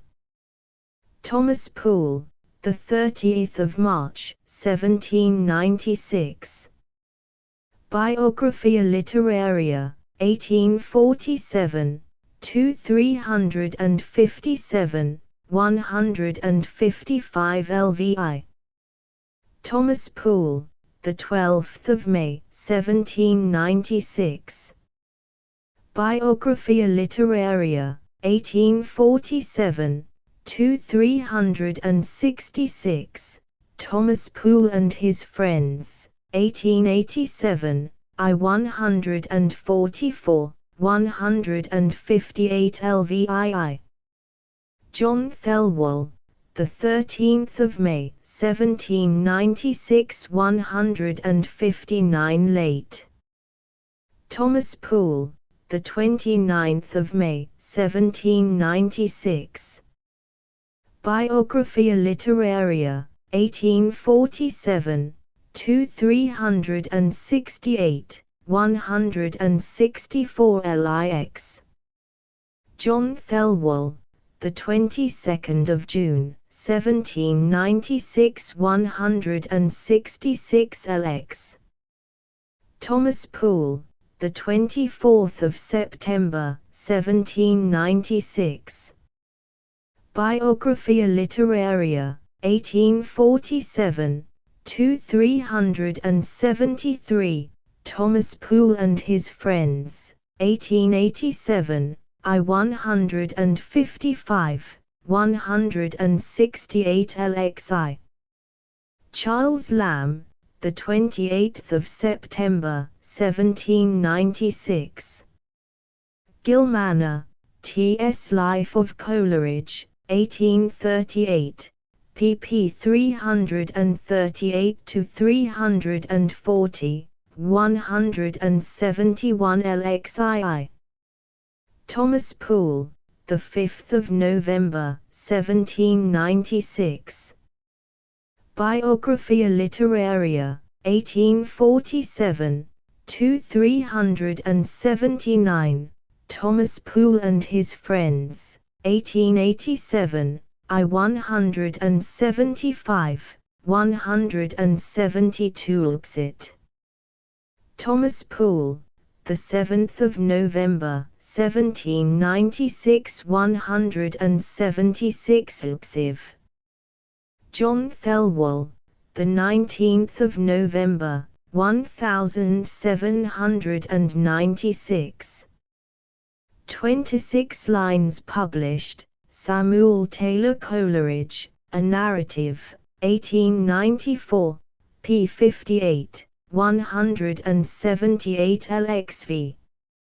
Thomas Poole, the 11th of December, 1796. Thomas Poole and His Friends, 1887, I 182, 183 LXVI. Thomas Poole, the 12th of December, 1796. Thomas Poole and His Friends, 1887, I 184, 184 XAE. Thomas Poole, the 13th of December, 1796. Thomas Poole and His Friends, 1887, I 186, 187 LX8. John Thelwall, the 17th of December, 1796, 193 LX6. Thomas Poole, the 18th of December, 1796. Thomas Poole and His Friends, 1887, I 195, 208 LXX. John Thelwall, the 31st of December, 1796, 210. Chapter 3. The Stowe Period, 1797 to 1798. LXXI Reverend J. P. Eslin, 1797. Privately printed, Philobiblon Society, 213 LXY. John Thelwall, the 6th of February, 1797, 214 LXXII. Joseph Cottle, June, 1797. Early Recollections, 1837, I 250, 220 LXIV. Robert Southey, July, 1797, 221 LXXV. John Thelwall, the 16th of October, 1797, 228 LXXV. John Thelwall, Autumn, 1797, 231 LXXAE. John Thelwall, Autumn, 1797, 232 8. William Wordsworth, January, 1798. 10 lines published, Life of Wordsworth, 1889, I 128, 234 6.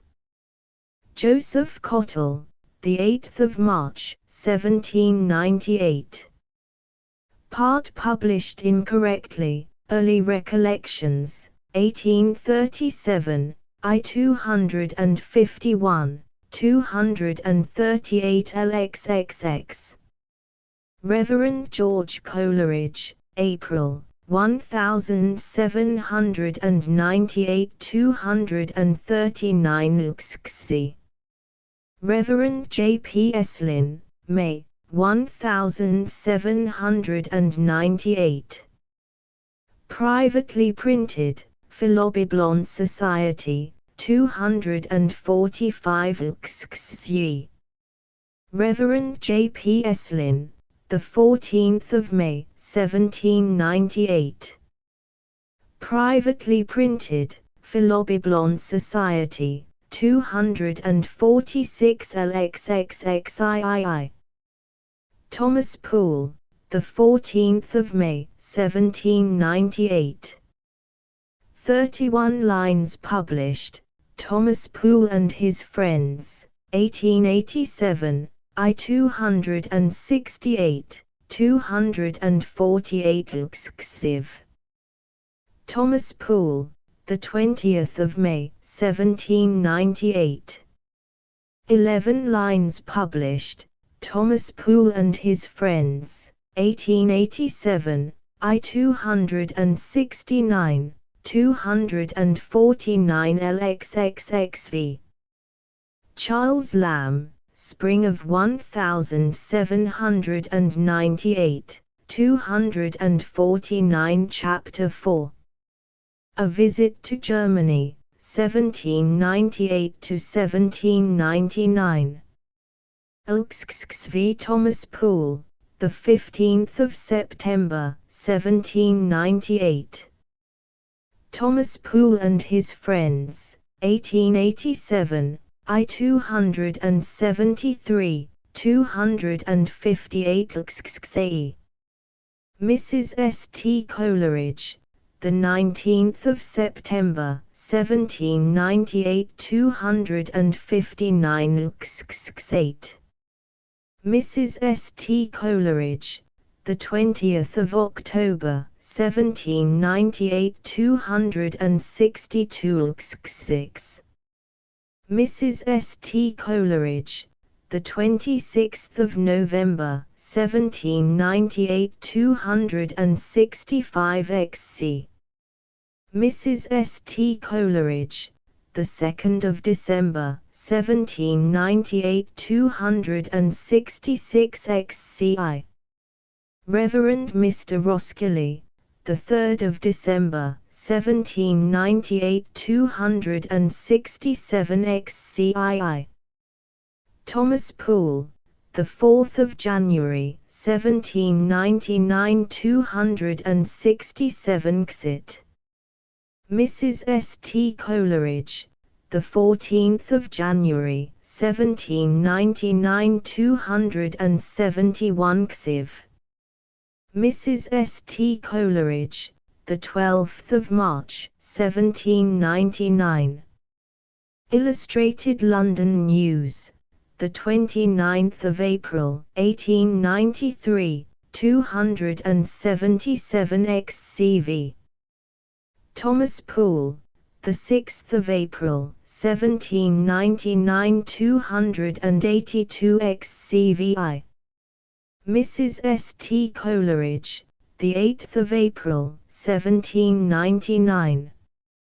30 lines published, Thomas Poole and His Friends, 1887, I 295, 284 XAI. Mrs. S. T. Coleridge, the 23rd of April, 1799 288 XAIT. Thomas Poole, the 6th of May, 1799. Thomas Poole and his Friends, 1887, I 297, 295 Chapter V From South to North, 1799 to 1800.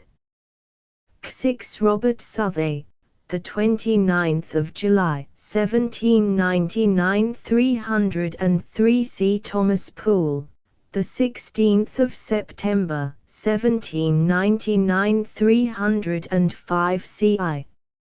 Robert Southey, the 15th of October, 1799 307 C.I. Robert Southey, the 10th of November, 1799 312 CII. Robert Southey, December the 9th, 1799, 314 Civilian. Robert Southey, the 24th of December, 1799 319 CV. Robert Southey, the 25th of January, 1800 322 CVI. Robert Southey, early in 1800, 324 CVII. Robert Southey, postmark, the 18th of February, 1800 326 Kate. Robert Southey, early in 1800, 328 CIX. Robert Southey, the 28th of February, 1800 331 Chapter 6. A Lake Poet, 1800 to 1803. CX Thomas Poole, the 14th of August, 1800. Illustrated London News, the 27th of May, 1893, 335 CXI. Sir H. Davy, the 9th of October, 1800. Fragmentary Remains, 1858, p. 80, 336 CXII. Sir H. Davy, the 18th of October, 1800. Fragmentary Remains, 1858, p. 79, 339 CXII. Sir H. Davy, the 2nd of December, 1800. Fragmentary Remains, 1858, p. 83, 341 XIV. Thomas Poole, the 5th of December, 1800. 8 lines published, Thomas Poole and his Friends, 1887, 221, 343 CXV. Sir H. Davy, the 3rd of February, 1801.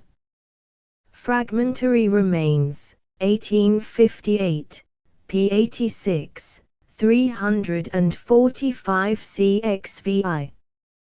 Thomas Poole, the 16th of March, 1801 348 XAE. Thomas Poole, the 23rd of March, 1801 350 XAE. Robert Southey, the 6th of May, 1801, 354 XIX. Robert Southey, the 22nd of July, 1801 356 CXX. Robert Southey, the 25th of July, 1801 359 CXXI. Robert Southey, the 1st of August, 1801 361 XY. Thomas Poole, the 19th of September, 1801. Thomas Poole and his Friends, 1887, 265, 364 CXXIII. Robert Southey, the 31st of December, 1801, 365 Xiv.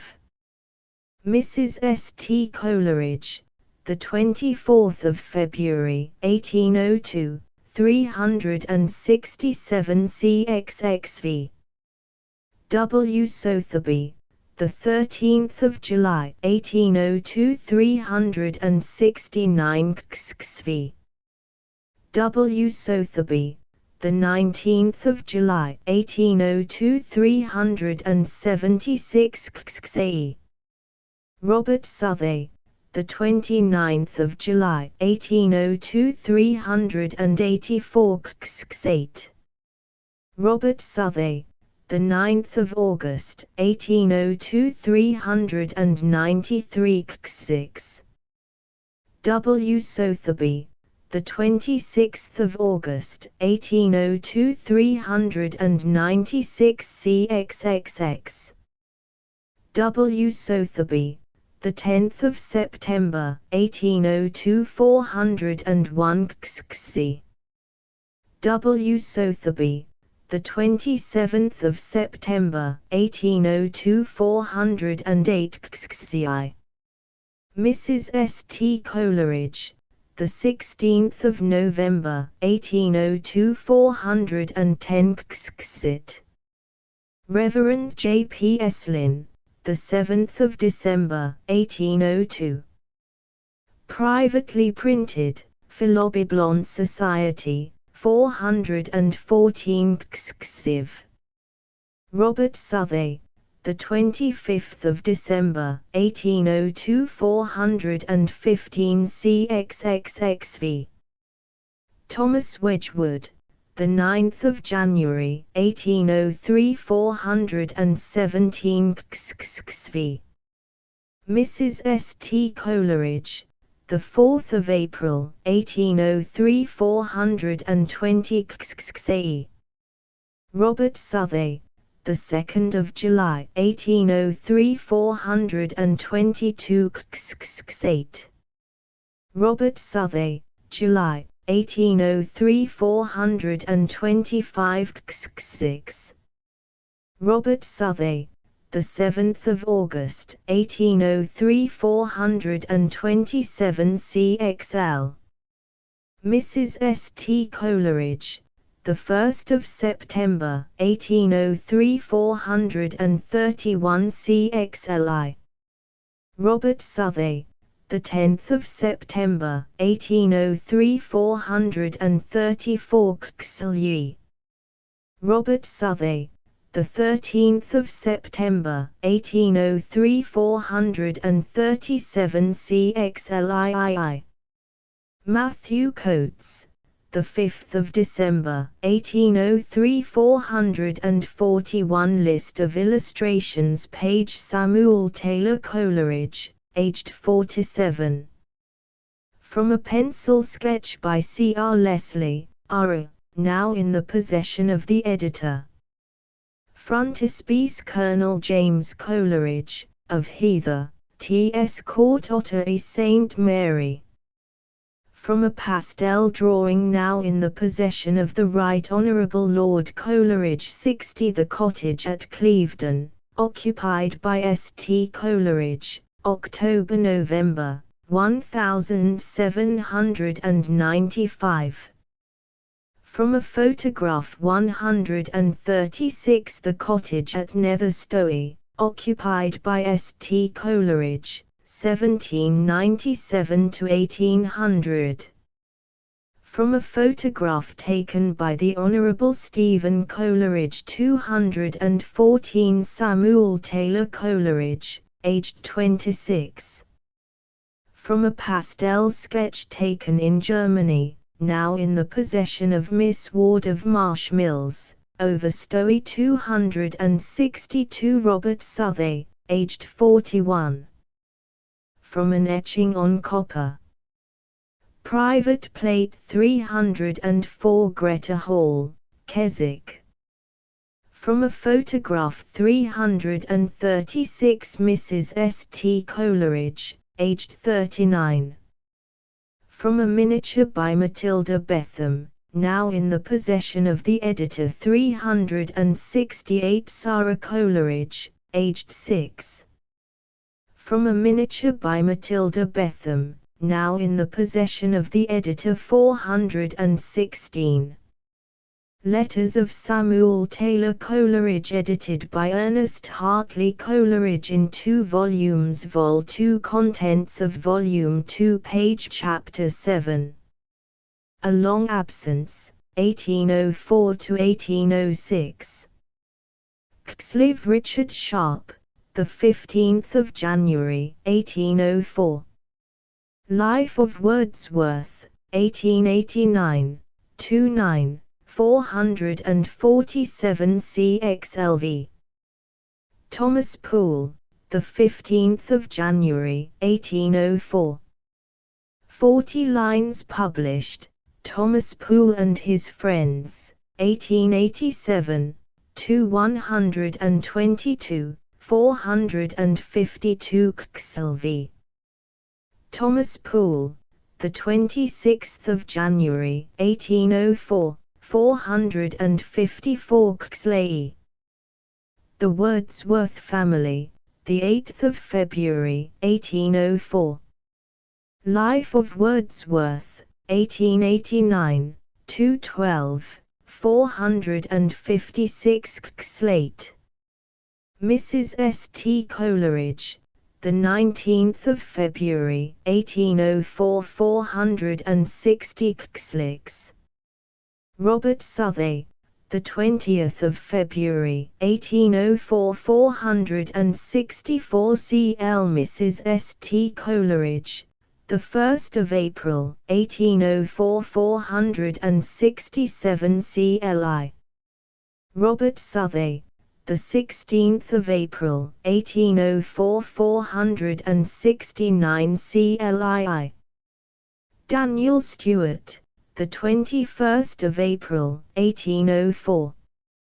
Privately printed, Letters from the Lake Poets, p. 33, 475 Clyte. Mrs. S.T. Coleridge, June, 1804, 480 Clive. Daniel Stewart, the 22nd of October, 1804. Privately printed, Letters from the Lake Poets, p. 45, 485 CLV. Robert Southey, the 2nd of February, 1805, 487 CLVI. Daniel Stewart, the 20th of April, 1805. Privately printed, Letters from the Lake Poets, p. 46, 493 Clay. Mrs. S.T. Coleridge, the 21st of July, 1805, 496 Clayt. Washington Allston, the 17th of June, 1806. Scribner, T.S. Magazine, January, 1892. 498 clicks. Daniel Stewart, the 18th of August, 1806. Privately printed, Letters from the Lake Poets, p. 54, 501 Chapter 8. Home and No Home, 1806 to 1807. CLX Daniel Stewart, the 15th of September, 1806. Privately printed, Letters from the Lake Poets, p. 60, 505 CLXI. Mrs. S.T. Coleridge, the 16th of September, 1806, 507 CLXI. Mrs. S.T. Coleridge, the 25th of December, 1806, 509 CLXIT. Hartley Coleridge, the 3rd of April, 1807, 511 Culxiv. Sir H. Davy, the 11th of September, 1807.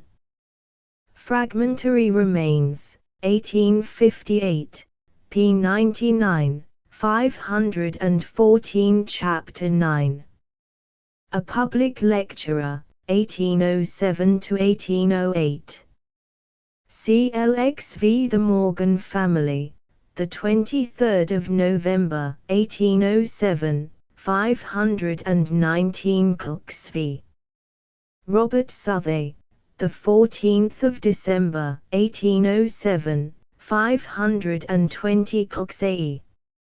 Mrs. Morgan, the 25th of January, 1808, 524 Culxv.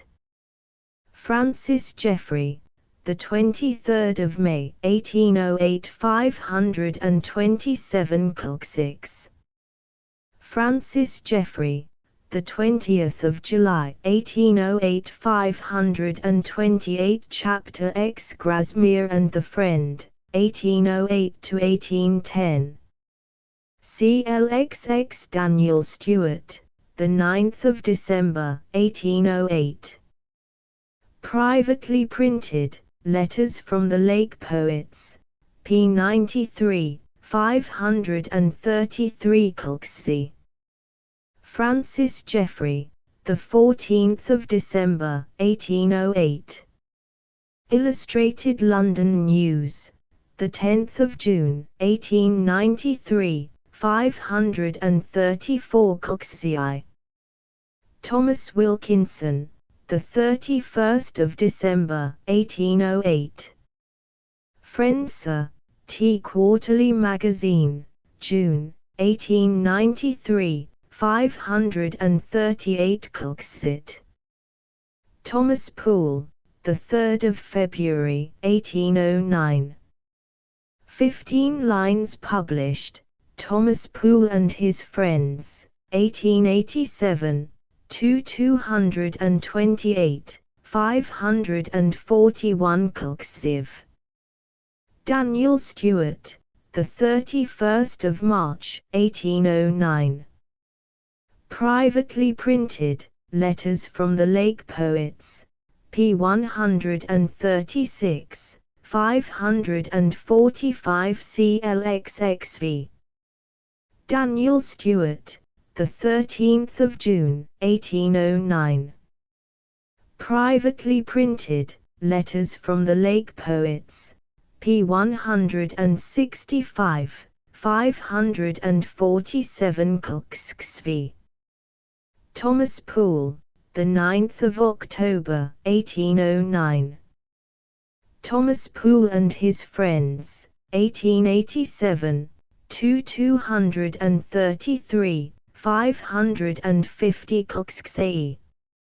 Robert Southey, December, 1809, 554 Culxv. Thomas Poole, the 28th of January, 1810, 556, Chapter 11. A journalist, a lecturer, a playwright, 1810 to 1813. Culxv. Mrs. S. T. Coleridge, Spring, 1810, 563 CLXXX. The Morgans, the 21st of December, 1810, 564 Culxv. W. Godwin, the 15th of March, 1811. William Godwin, by C. Kegan Paul, 222, 565 Culxv. Daniel Stewart, the 4th of June, 1811. Gentlemana, T.S. Magazine, 1838, 566 CLXXXIII. Sir G. Beaumont, the 7th of December, 1811. Memorials of Coleorton, 1887, to 158, 570 Kulksiv. J. J. Morgan, the 28th of February, 1812, 575 CLXXXV. Mrs. S. T. Coleridge, the 21st of April, 1812, 579 Kulksiv. Mrs. S. T. Coleridge, the 24th of April, 1812, 583 Kulksiv. Charles Lamb, the 2nd of May, 1812, 586 Kulksiv. William Wordsworth, the 4th of May, 1812, 588 Kulksiv. Daniel Stewart, the 8th of May, 1812. Privately printed, Letters from the Lake Poets, p. 211, 595 cxc. William Wordsworth, the 11th of May, 1812. Life of Wordsworth, 1889, to 180, 596 cxci.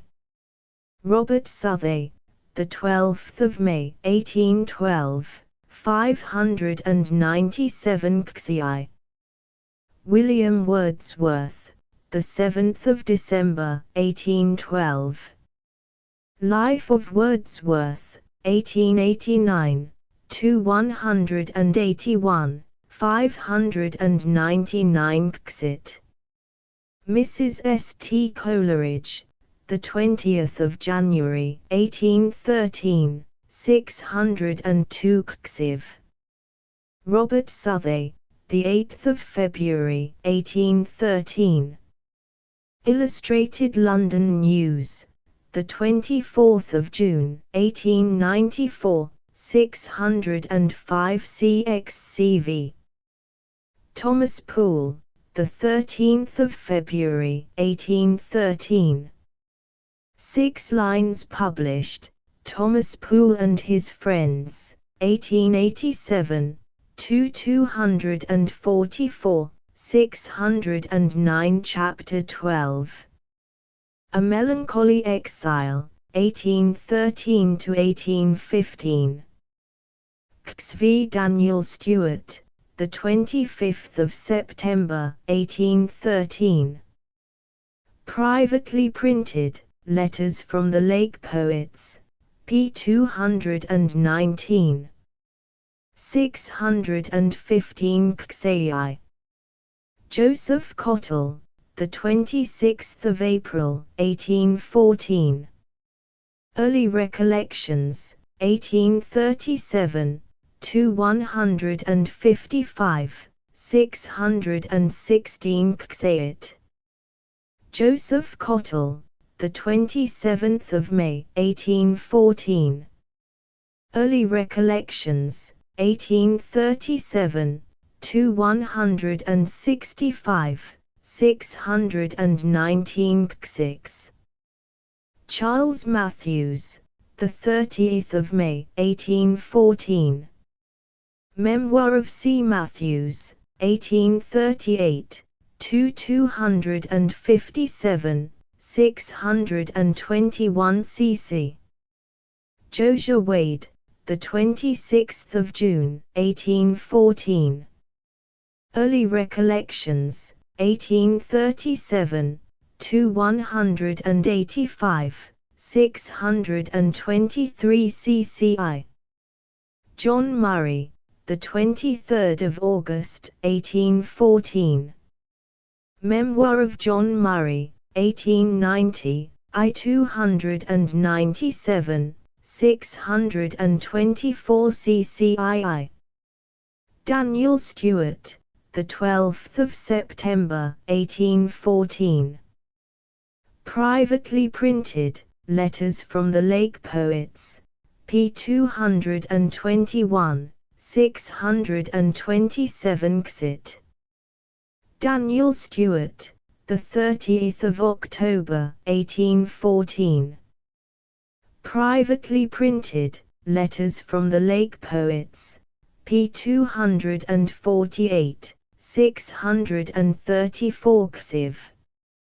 John Kenyon, November 3, 1814, 639 ccv.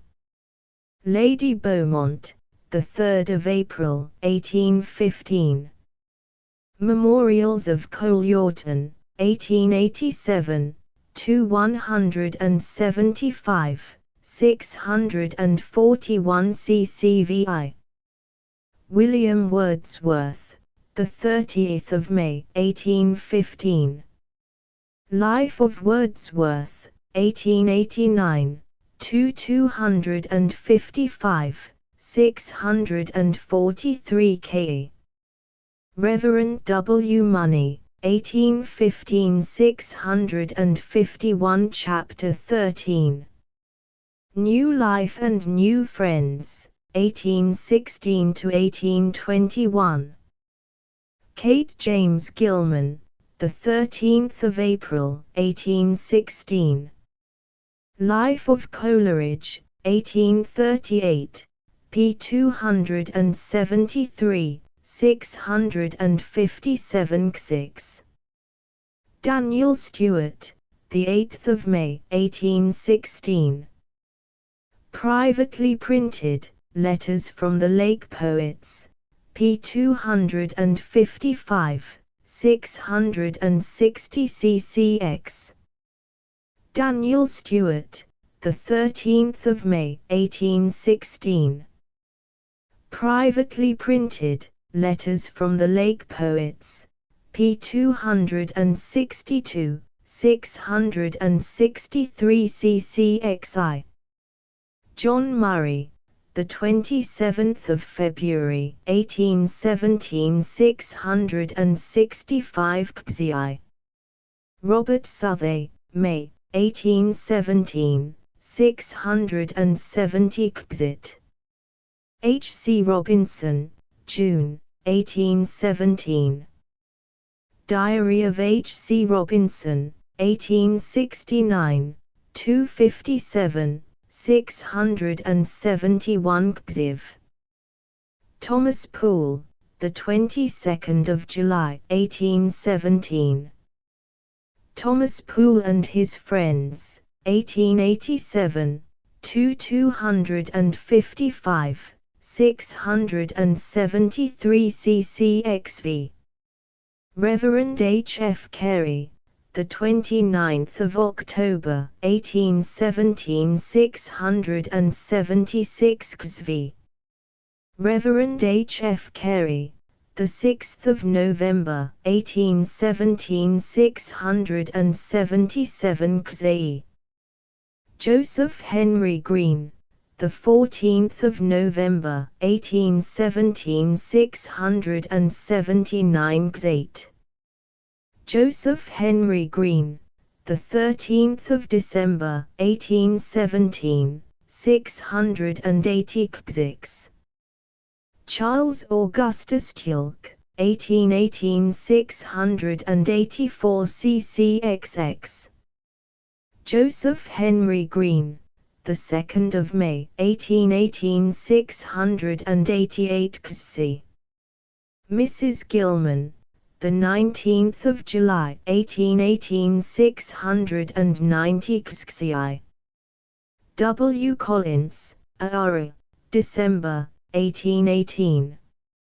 Memoirs of W. Collins, 1848, I 146, 693 xxit.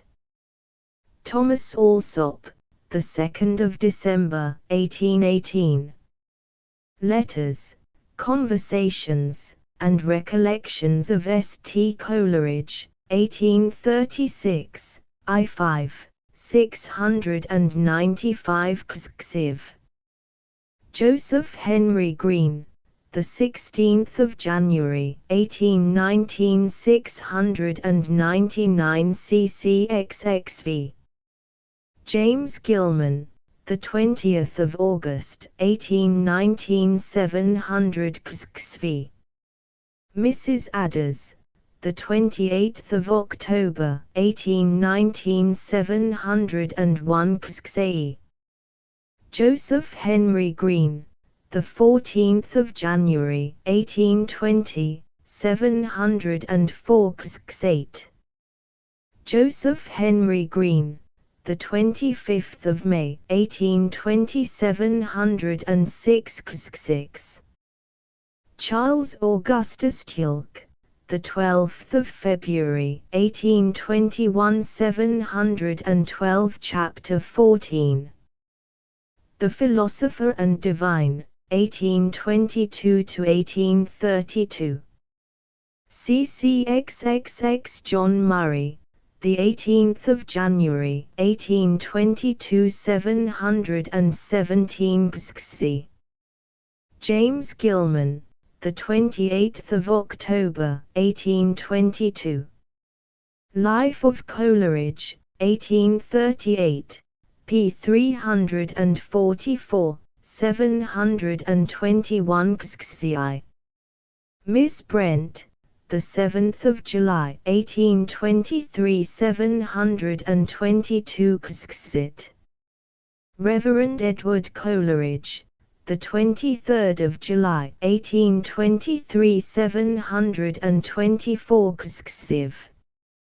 Joseph Henry Green, the 15th of February, 1824 726 CCXXXV. Joseph Henry Green, the 19th of May, 1824 728 KSE.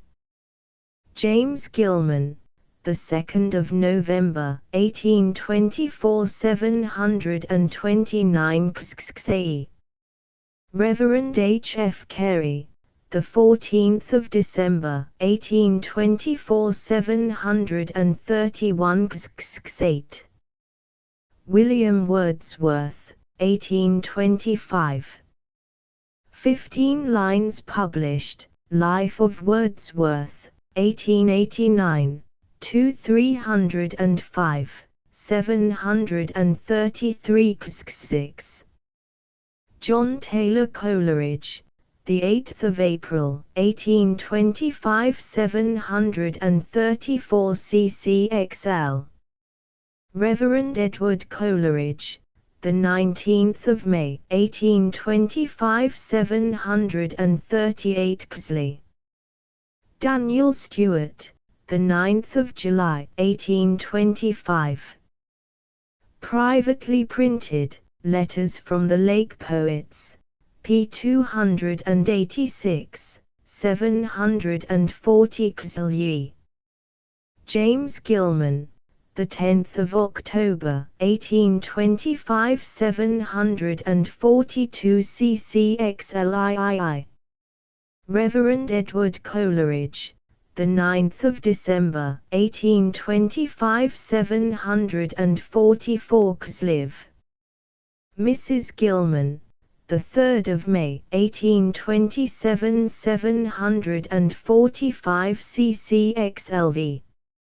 Reverend George May Coleridge, the 14th of January, 1828 746 KSE. George Dyer, the 6th of June, 1828. The Mirror, KSE 1841, p. 282, 748 KSE. George Cattermole, the 14th of August, 1828 750 KSE. Joseph Henry Green, the 1st of June, 1830 751 KSE. Thomas Poole, 1830 753 CCL. Mrs. Gilman, 1830 754 CCLI. Joseph Henry Green, the 15th of December, 1831 754 CLI. H. N. Coleridge, the 24th of February, 1832, 756 Clit. Miss Lawrence, the 22nd of March, 1832, 758 Clive. Reverend H. F. Carey, the 22nd of April, 1832. Memoir of H. F. Carey, 1847, to 194, 760 cclv. John Perse Kenned, the 13th of August, 1832, 762, Chapter 15. The Beginning of the End, 1833 to 1834. Q.V. Joseph Henry Green, the 8th of April, 1833, 767 QE. Mrs. Adders, 1833, 769 Q8. John Sterling, the 30th of October, 1833, 771 clicks. Miss Eliza Nixon, the 9th of July, 1834, 773 cclx. Adam Steinmetz Kenned, the 13th of July, 1834. Early Recollections, 1837, to 193, 775. List of illustrations. Page Samuel Taylor Coleridge, aged 61. From a pencil sketch by J. Caser, of Caserworth, now in the possession of the editor. Frontispiece Mrs. Wilson. From a pencil sketch by Edward Nash, 1816, now in the possession of the editor. 460. Hartley Coleridge, aged 10. After a painting by Sir David Wilkie, R., now in the possession of Sir George Beaumont, Bart. 510. The room in Mr. Gill Manor, T.S. House, The Grove, Highgate, which served as study and bedroom for the poet, and in which he died. From a watercolor drawing now in the possession of Miss Christabel Coleridge, of Cheney, Torquay. 616. Derwent Coleridge, aged 19. From a pencil sketch by Edward Nash, now in the possession of the editor. 704. The Reverend George Coleridge. From an oil painting now in the possession of the Right Honourable Lord Coleridge. 746. Samuel Taylor Coleridge, aged, about, 56. From an oil painting, taken at the Argyle Baths, now in the possession of the editor. 758. Aids to Reflection and the Confessions of an Inquiring Spirit. By Samuel Taylor Coleridge. Contents.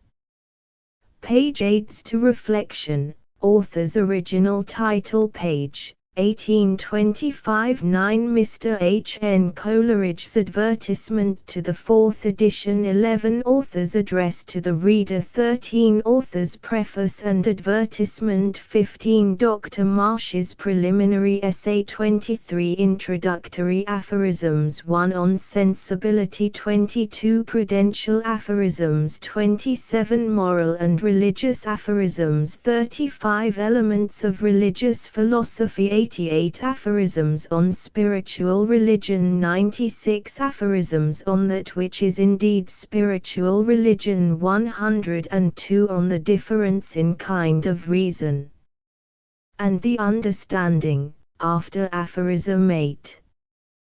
143 on instinct in connection with the understanding, in comment on aphorism 9.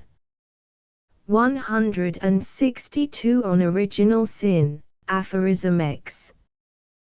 172 Paley not a moralist, aphorism 12. 196 on redemption, in comment on aphorism 19.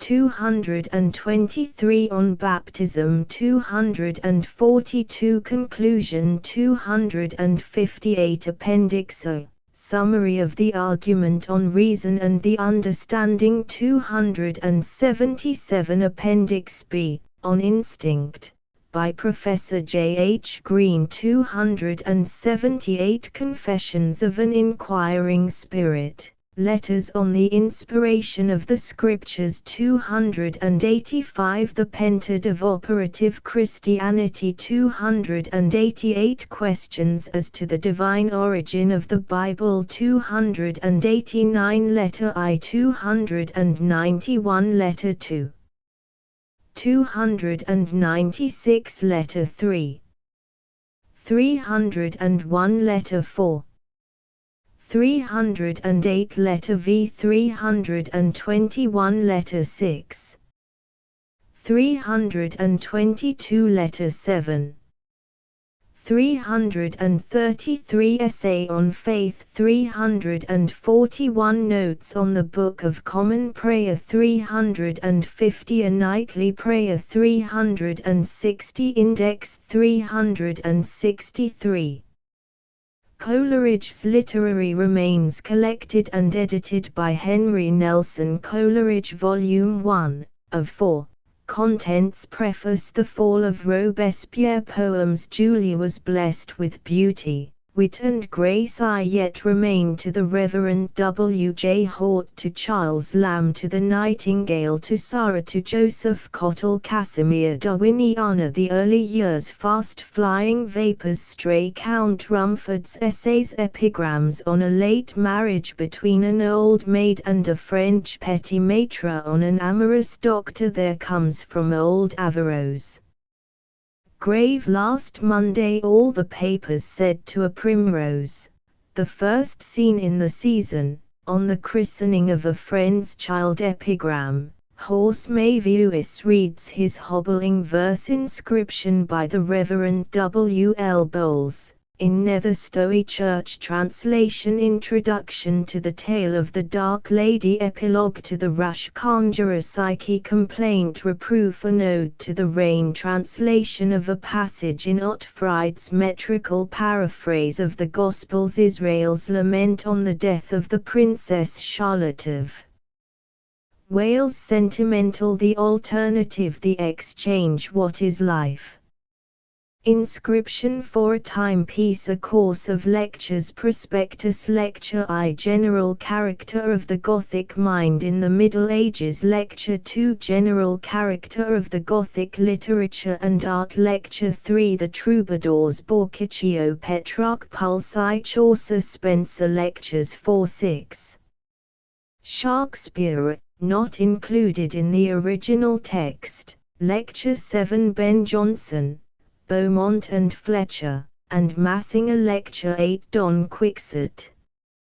Servants. Lecture 9 on the distinctions of the witty, the droll, the odd, and the humorous, the nature and constituents of humor. Rabelais, Swift, Sterne. Lecture X. Donne, Dante, Milton, Paradise Lost. Lecture 11. Asiatic and Greek Mythologies. Robinson Crusoe, Use of Works of Imagination in Education. Lecture 12. Dreams, Apparitions, Alchemists, Personality of the Evil Being, Bodily Identity. Lecture 13 on Poesy or Art. Lecture 14 on Style. Notes on Sir Thomas Browne's Religio Medici. Notes on Junius. Notes on Barclay's Argenis. Note in Casaubon's Perseus. Notes on Chapman's Homer. Note in Baxter's Life of Himself. Fragment of an Essay on Taste. Fragment of an Essay on Beauty. Poems and Poetical Fragments. Omniana. The French Decade. Wright and Ty. Jeremy Taylor. Criticism. Public Instruction. Picturesque Words. Toleration. War Parodies. M. Dupuy. fatuous origin of the worship of hymen egotism cap of liberty bulls wise ignorance rouge hasty words motives and impulses inward blindness the vices of slaves no excuse for slavery circulation of the blood perichera passor shartai to have and to be party passion goodness of heart indispensable to a man of genius Milton and Ben Jonson statistics magnanimity Negroes and Narcissus is an anecdote the Pharos at Alexandria sense and common sense toleration hint for a new species of history text sparring Pelagianism the soul and its organs of sense Sir George Edge, and see evidence force of habit phoenix memory and recollection a liquid ex nihilo. Brevity of the Greek and English compared the will and the deed the will for the deed sincerity truth and falsehood religious ceremonies association curiosity new truths vicious pleasures meriting heaven dust to dust human countenance lie useful to truth science in Roman Catholic states voluntary belief Amanda Hymen's torch youth and age December morning Archbishop Leighton Christian honesty inscription on a clock in Cheapside rationalism is not reason inconsistency hope in humanity self-love in religion limitation of love of poetry humility of the amiable temper in argument patriarchal government callous self-conceit a librarian trimming death love an act of the will wedded union difference between Hobbes and Spinoza the end may justify the means negative thought man's return to heaven young prodigies Welsh names German language the universe harbourous an admonition to the cherubim and seraphim continually do cry definition of miracle death, and grounds of belief in a future state. Hatred of injustice religion the Apostles' Creed a good heart evidences of Christianity Confessio Fidei the literary remains of Samuel Taylor Coleridge collected and edited by Henry Nelson Coleridge Volume the 2nd, of 4. Contents Literary remains Shakespeare, with introductory matter on poetry, the drama, and the stage. Definition of poetry. Greek drama. Progress of the drama.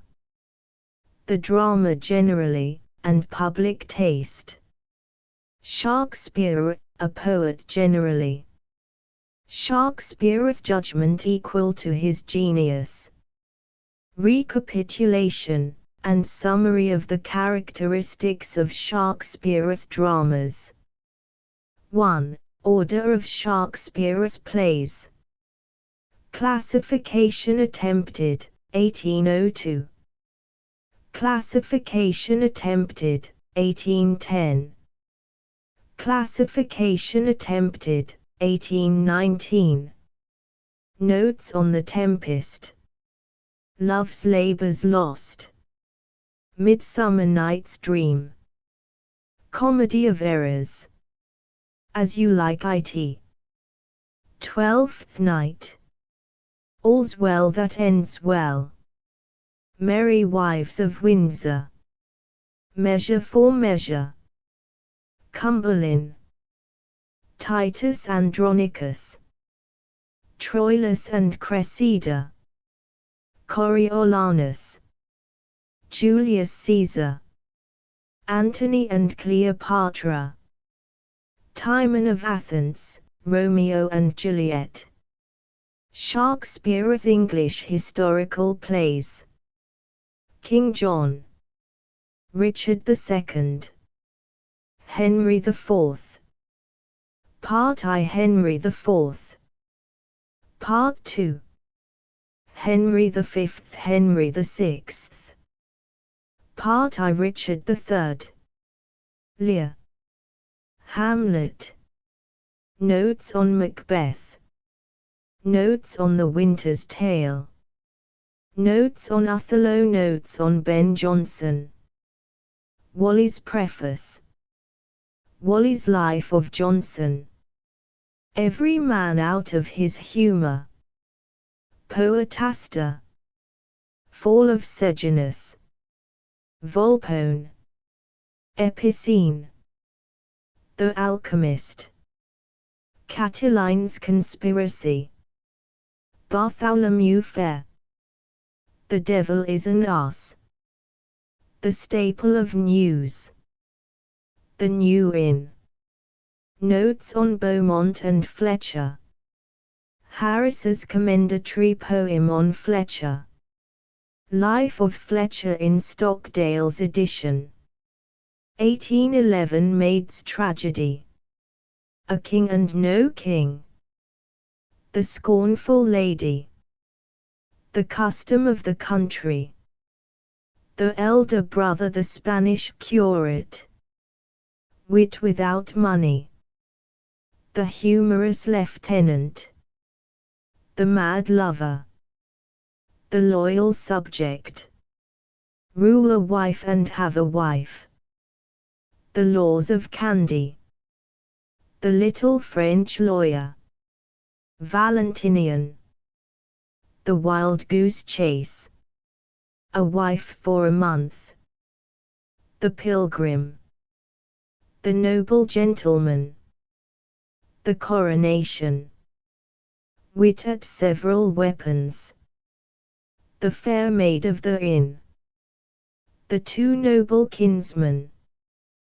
The Woman Hater. On the Prometheus of Aeschylus. Note on Chalmers's Life of Daniel. Bishop Corbett. Note on Theological Lectures of Benjamin Wheeler. D.D. Note on a Sermon on the Prevalence of Infidelity and Enthusiasm, by Walter Birch. B.D. Fenelon on Charity. 1. Change of the Climates. Wonderfulness of Prose. Notes on Tom Jones. 1. Jonathan Wild. 1. Barry Cornwall. 1. Fuller's Holy State. Fuller's Profane State.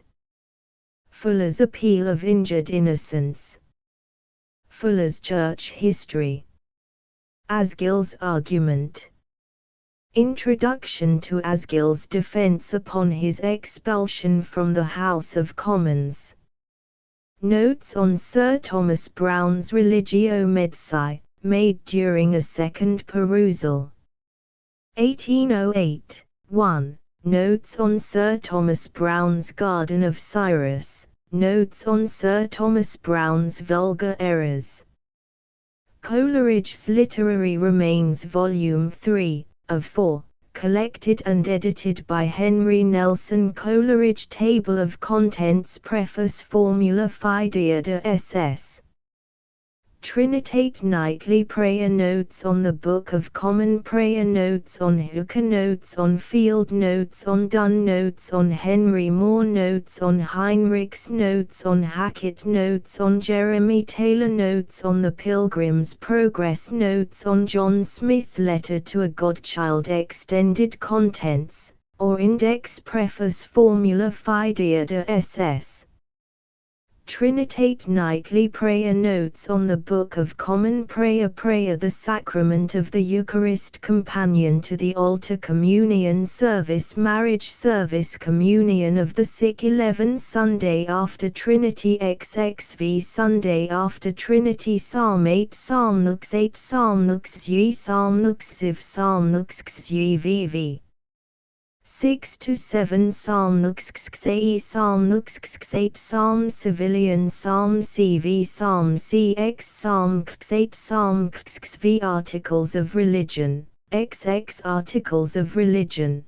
Notes on Hooker. Life of Hooker by Walton. Walton's Appendix of the Laws of Ecclesiastical Polity. Sermon of the Certainty and Perpetuity of Faith in the Elect. A Discourse of Justification, Works, and How the Foundation of Faith is Overthrown. A Supplication made to the Council by Master Walter Travers. Answer to Travers' Sermon for a Remedy against Sorrow and Fear notes on Field notes on Dunn notes on Henry Moore Explanation of the Grand Mystery of Godliness Inquiry into the Mystery of Iniquity notes on Heinrichs notes on Hackett's Sermons on the Temptation Sermon on the Transfiguration Sermon on the Resurrection Hackett's Life of Lord Keeper Williams notes on Jeremy Taylor General Dedication of the Polemical Discourses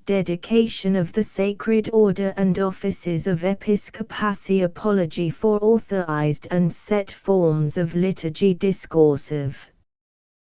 The liberty of prophesying, with its just limits and temper liberty of prophesying unum necessarium, or the doctrine and practice of repentance vindication of the glory of the divine attributes an answer to a letter written by the Right Reverend the Lord Bishop of Rochester, concerning the chapter of original sin, in the Unum Necessarium. Second letter to the Bishop of Rochester the real presence and spiritual of Christ in the Blessed Sacrament, proved against the doctrine of transubstantiation. Of the 6th chapter of St. John's Gospel a dissuasive from popery a discourse of confirmation the epistle dedicatory to the Duke of Ormond notes on the Pilgrim's Progress Southey's Life of Bunyan Pilgrim's Progress Part 3 notes on John Smith of the existence and nature of God letter to a godchild. Coleridge's Literary Remains Volume 4, of 4, collected and edited by Henry Nelson Coleridge Table of Contents Advertisement notes on Luther's Table Talk The Life of Saint Teresa Burnett's Life of Bishop Biddle Baxter's Life of himself Leighton Sherlock's Vindication of the Doctrine of the Trinity Waterland's Vindication of Christ's Divinity Waterland's Importance of the Doctrine of the Holy Trinity Skelton's Works Andrew Fuller's Clavinistic and Socinian Systems examined and compared Whitaker's Origin of Arianism disclosed Oxley on the Trinity and Incarnation a barrister's hints on evangelical preaching Davison's discourses on prophecy Irving's Ben Ezra Noble's appeal essay on faith extended contents, or index advertisement notes on Luther's Table Talk the epistle dedicatory chap. IP 1, 2, 4, 9, 12, 21, 25, 32 chap. 2p 37, 54, 54 cant, 61, 62 chap. 6p 103 chap. 7p 113, 120 chap. 7p 120 cant, 121 chap.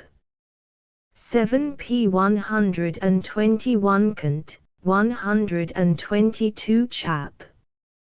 8p 147 chap. 9p 160, 161, 163, 163 cant, p 165 chap. XP 168, 9, 174 chap.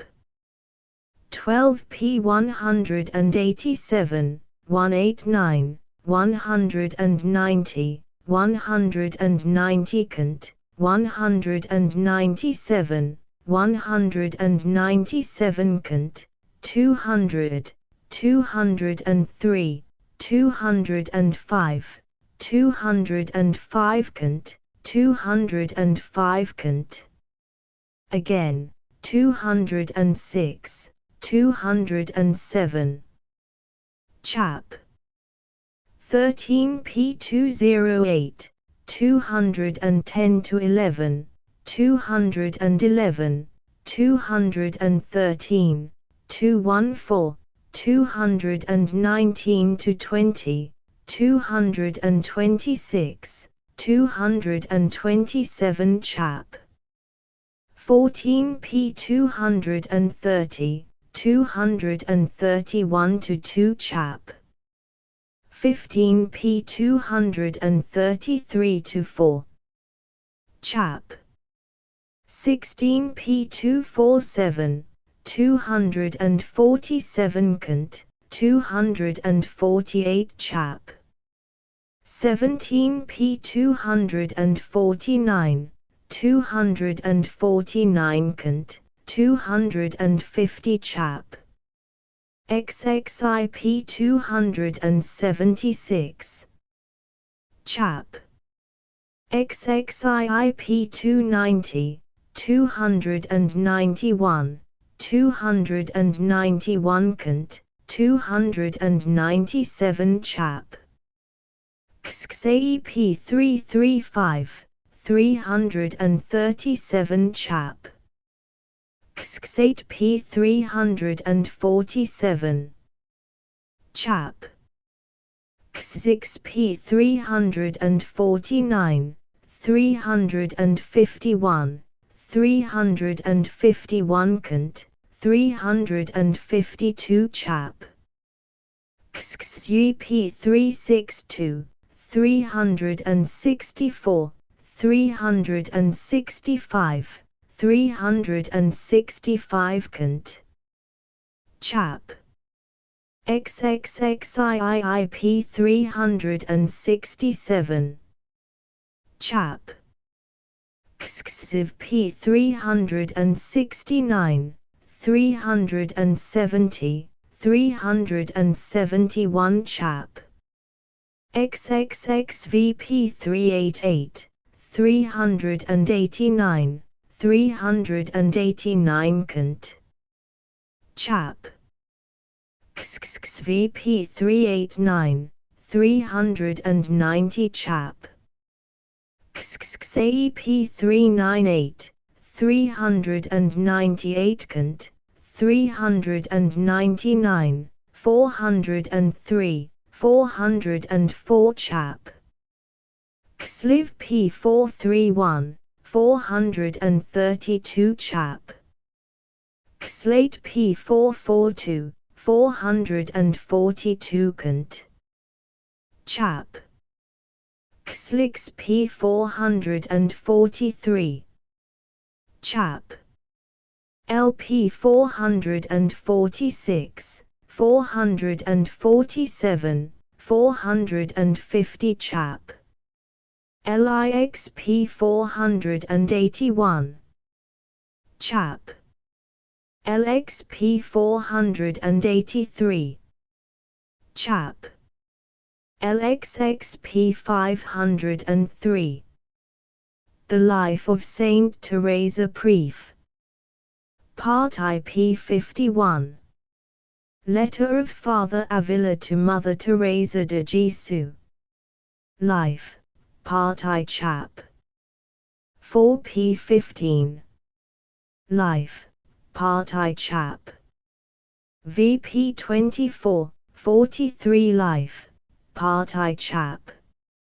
8p 44, 45 in Fine Burnet's Life of Bishop Biddle p 12 to 14 p 26 p 158 p 161 p 164 Baxter's Life of Himself Book I Part I p 2, 5, 6, 22, 22 cant, 23, 23 cant, 24, 25, 27, 27 cant, 27 cant.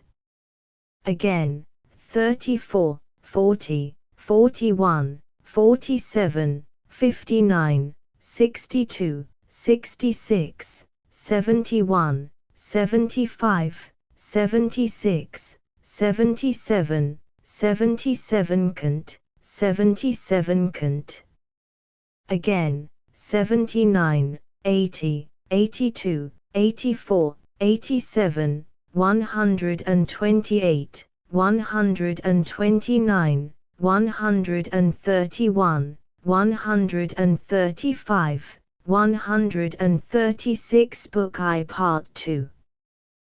p.139, 141, 142, 143, 177, 179, 185, 188, 189, 194, 198, 201, 203, 222, 222. Cant. 224, 225, 226, 246, 248, 249, 249. Cant. 250, 254, 254. Cant.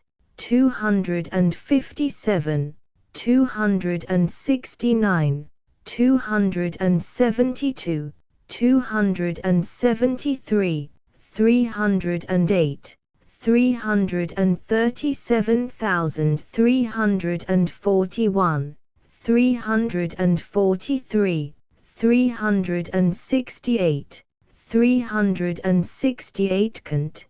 369, 369. Cant. 369. Cant. Again, 370, 373, 374, 375, 398, 401, 405, 412, 435. Part 3. p. 59, 60, 65, 67, 69, 69. Cant. 144, 153, 155, 180, 181, 186, 191. Appendix 2. p. 37, 37. Cant. 45. Appendix 3. p. 55. In fine. Leighton Comment Volume I p2, 13-15, 63-4, 68, 75, 76, 104-5, 121, 122, 124, 138, 158, 166, 170, 174-5, 194, 200, 211, 216, 229. Volume 2. p. 242, 293. Volume 3. p. 20. Serm. I. p. 63. Serm. v. p. 68, 73, p. 77. Serm. 6, p. 104. Serm. 7, p. 107. Serm. 8, Serm. 9, p. 12, p. 12. Cant. p. 12. Cant. Again, Serm. 15, p. 196, Serm. 16, p. 204. Lecture 9. Volume 4. p. 96, 105, Lect. 11, p. 113, Lect. 15, p. 152, Lect. 19p 201, lect. XXIP 225, lect. XIV p 245, exhortation to the students, p 252. Sherlock's vindication of the doctrine of the Trinity sect. IP 3, 4, vacant, 6 sect. 2p 13, 14, 18 sect. 3p 23, 26, 27, 28 sect. 4p 50, 64, 68, 72, 72 cant, 81, 88, 97, 98, 98 to 9 sect. VP 102, 110 to 13, 115 to 16, 117, 120, 120 cant, 121, 121 cant, 124, 126, 127, 133 sect. 6 pp.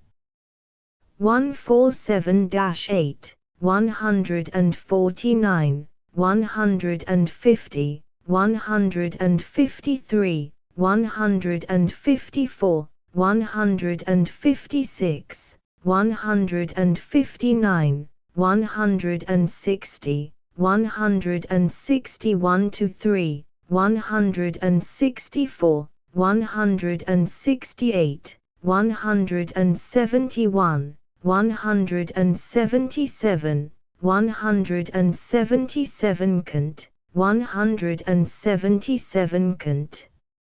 Again, 186, 222 Waterland's vindication of Christ's divinity in initio query IP 1, 2, 3 query 2. P43. Query 15. P225-6, 226, 226 cant, 227 to 8 query 16. P234, 235, 237, 239, 251 query 17. Query 18. P269, 274 query 19.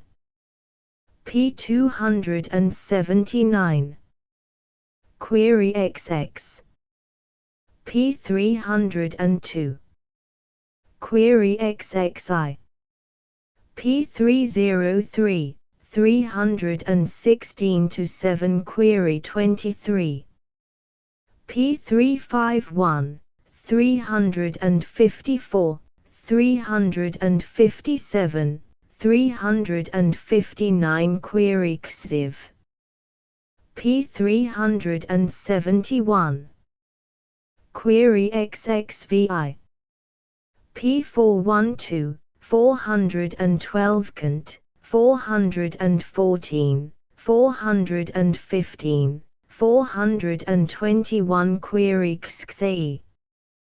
P427, 432, 436 Waterland's importance of the doctrine of the Holy Trinity chap.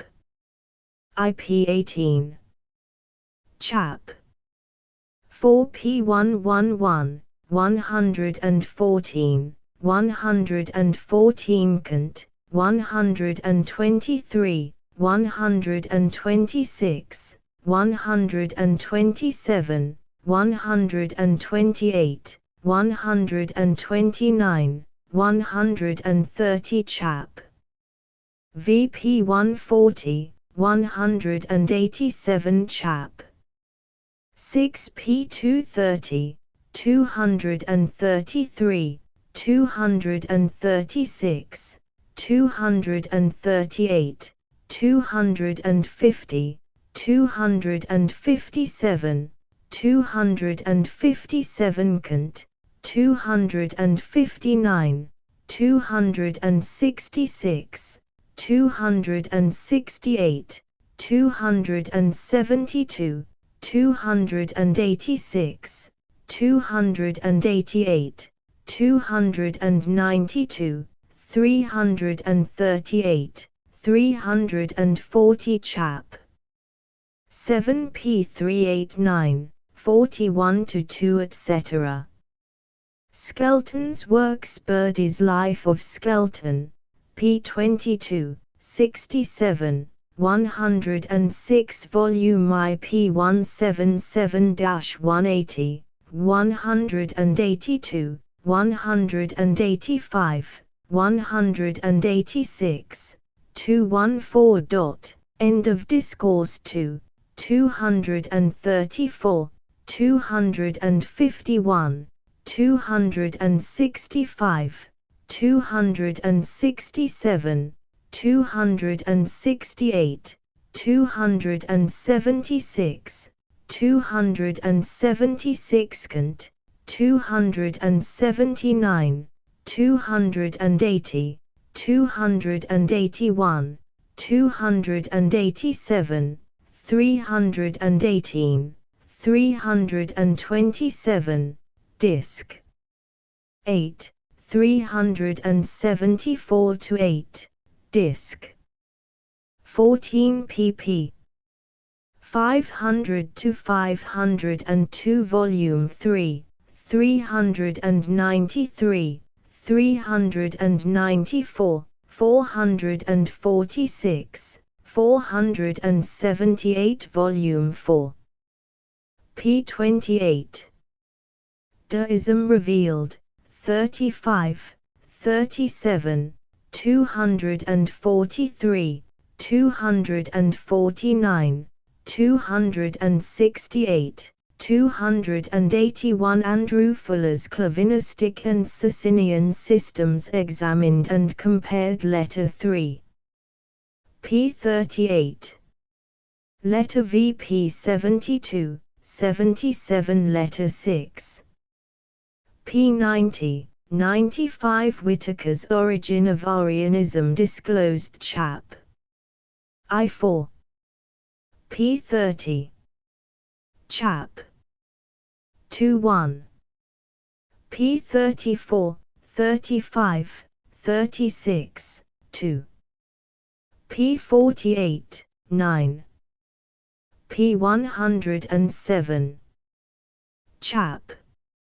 31. p131-2, 132 cant, 2. p195. Chap. 41. p266, 267, 2. p270. Oxley on the Trinity and Incarnation Introduction, p4. Prop. I Chapter IP 16, Chapter 3. p26, 26-7 Prop. 2 Chapter 2. p36, 39-40, 40-1, Chapter 3. p58, 61, 65, 66 A Barrister's Hints on Evangelical Preaching in Initio Part IP 49, 51, 56, 60, 60 cant, 68, 68 cant, 71, 72, 75-9, 84, 86, 94, 95, 97, 97 cant, 102, 105, 114, 115-6, 118, 133 Part 2. p14, 26, 29, 30, 30th, 31, 32, 33, 34, 37, 39, 40, 40th, 41, 42, 43, 46, 47, 50, 52, 53, 54 Part 3. P5, 12, 16, 17, 24, 27, 30 to 1, 35 to 6, 45 to 6, 55 to 6, 55 to 6, 63 to 4, 75, 78, 82, 86, 88, 89, 97, 98, 102 to 3, 106, 107, 108, 110, 113 Part 4. P1, 7, 10, 13 to 4, 15, 29, 56, 60 to 1 Davison's Discourses on Prophecy Disc. 4 PTIP 140, 160, 162, 164, 168 Disc. 4 PT2. P180. Disc. VPT2. P234. Disc. 6 PTIP 283, PT2. P289, PT4. P325, 336, 370, 373 Disc. 7 P375, 392 Disc. 8 P416, 431 Disc. 9 P453, 4 Disc. 12 P519, 521, 522 to 3, 533 Irving's Ben Ezra Preliminary Discourse, PLXXX. Ben Ezra. Part ICVP 67, 73 to 4, 85, C6. P108, 110, Chapter 7. P118, Chapter 9. P127, Part 2. P145, 153, 253, 254, 297 Nobles Appeal Sect. 4P210. Sect. VP286, 315, 321, 323, 346 to 7, 350 Sect. 6 pp. 378, 9, 380, 1, 434. End of the Project Gutenberg ebook Index of the Project Gutenberg works of Samuel Taylor Coleridge Updated editions will replace the previous one, the old editions will be renamed. Creating the works from print editions not protected by U.S. copyright law means that no one owns a United States copyright in these works, so the Foundation, and you, can copy and distribute it in the United States without permission and without paying copyright royalties. Special rules, set forth in the general terms of use part of this license, apply to copying and distributing Project Gutenberg trademark symbol electronic works to protect the Project Gutenberg trademark symbol concept and trademark. Project Gutenberg is a registered trademark, and may not be used if you charge for an ebook, except by following the terms of the trademark license, including paying royalties for use of the Project Gutenberg trademark. If you do not charge anything for copies of this ebook, complying with the trademark license is very easy. You may use this ebook for nearly any purpose, such as creation of derivative works, reports, performances and research. Project Gutenberg ebooks may be modified and printed and given away. You may do practically anything in the United States with ebooks not protected by U.S. copyright law. Redistribution is subject to the trademark license, especially commercial redistribution. Start. Full license. The full Project Gutenberg license. Please read this before you distribute or use this work to protect the Project Gutenberg trademark symbol mission of promoting the free distribution of electronic works. By using or distributing this work, or any other work associated in any way with the phrase Project Gutenberg, you agree to comply with all the terms of the full Project Gutenberg trademark symbol license available with this file or online at www.gutenberg.org/license. Section 1. General Terms of Use and Redistributing Project Gutenberg Trademark Symbol Electronic Works 1.0. By reading or using any part of this Project Gutenberg trademark symbol electronic work, you indicate that you have read, understand, agree to and accept all the terms of this license and intellectual property, trademark/copyright, agreement. If you do not agree to abide by all the terms of this agreement, you must cease using and return or destroy all copies of Project Gutenberg trademark symbol electronic works in your possession.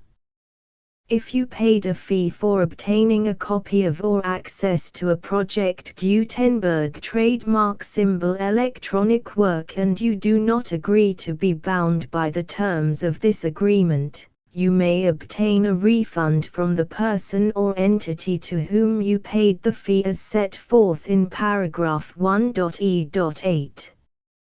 1.b. Project Gutenberg is a registered trademark.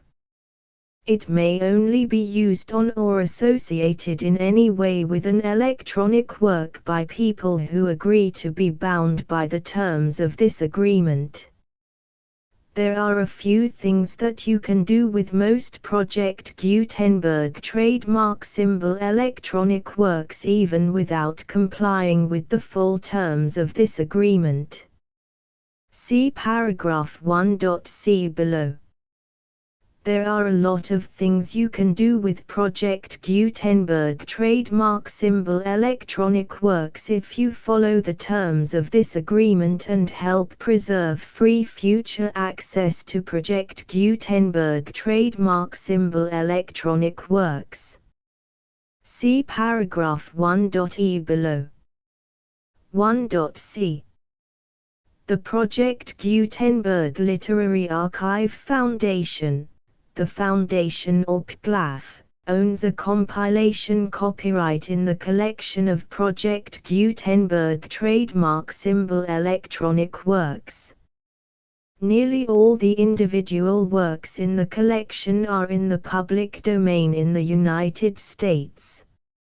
If an individual work is unprotected by copyright law in the United States and you are located in the United States, we do not claim a right to prevent you from copying, distributing, performing, displaying or creating derivative works based on the work as long as all references to Project Gutenberg are removed. Of course, we hope that you will support the Project Gutenberg trademark symbol mission of promoting free access to electronic works by freely sharing Project Gutenberg trademark symbol works in compliance with the terms of this agreement for keeping the Project Gutenberg trademark symbol name associated with the work. You can easily comply with the terms of this agreement by keeping this work in the same format with its attached full Project Gutenberg trademark symbol license when you share it without charge with others. 1.d. The copyright laws of the place where you are located also govern what you can do with this work. Copyright laws in most countries are in a constant state of change.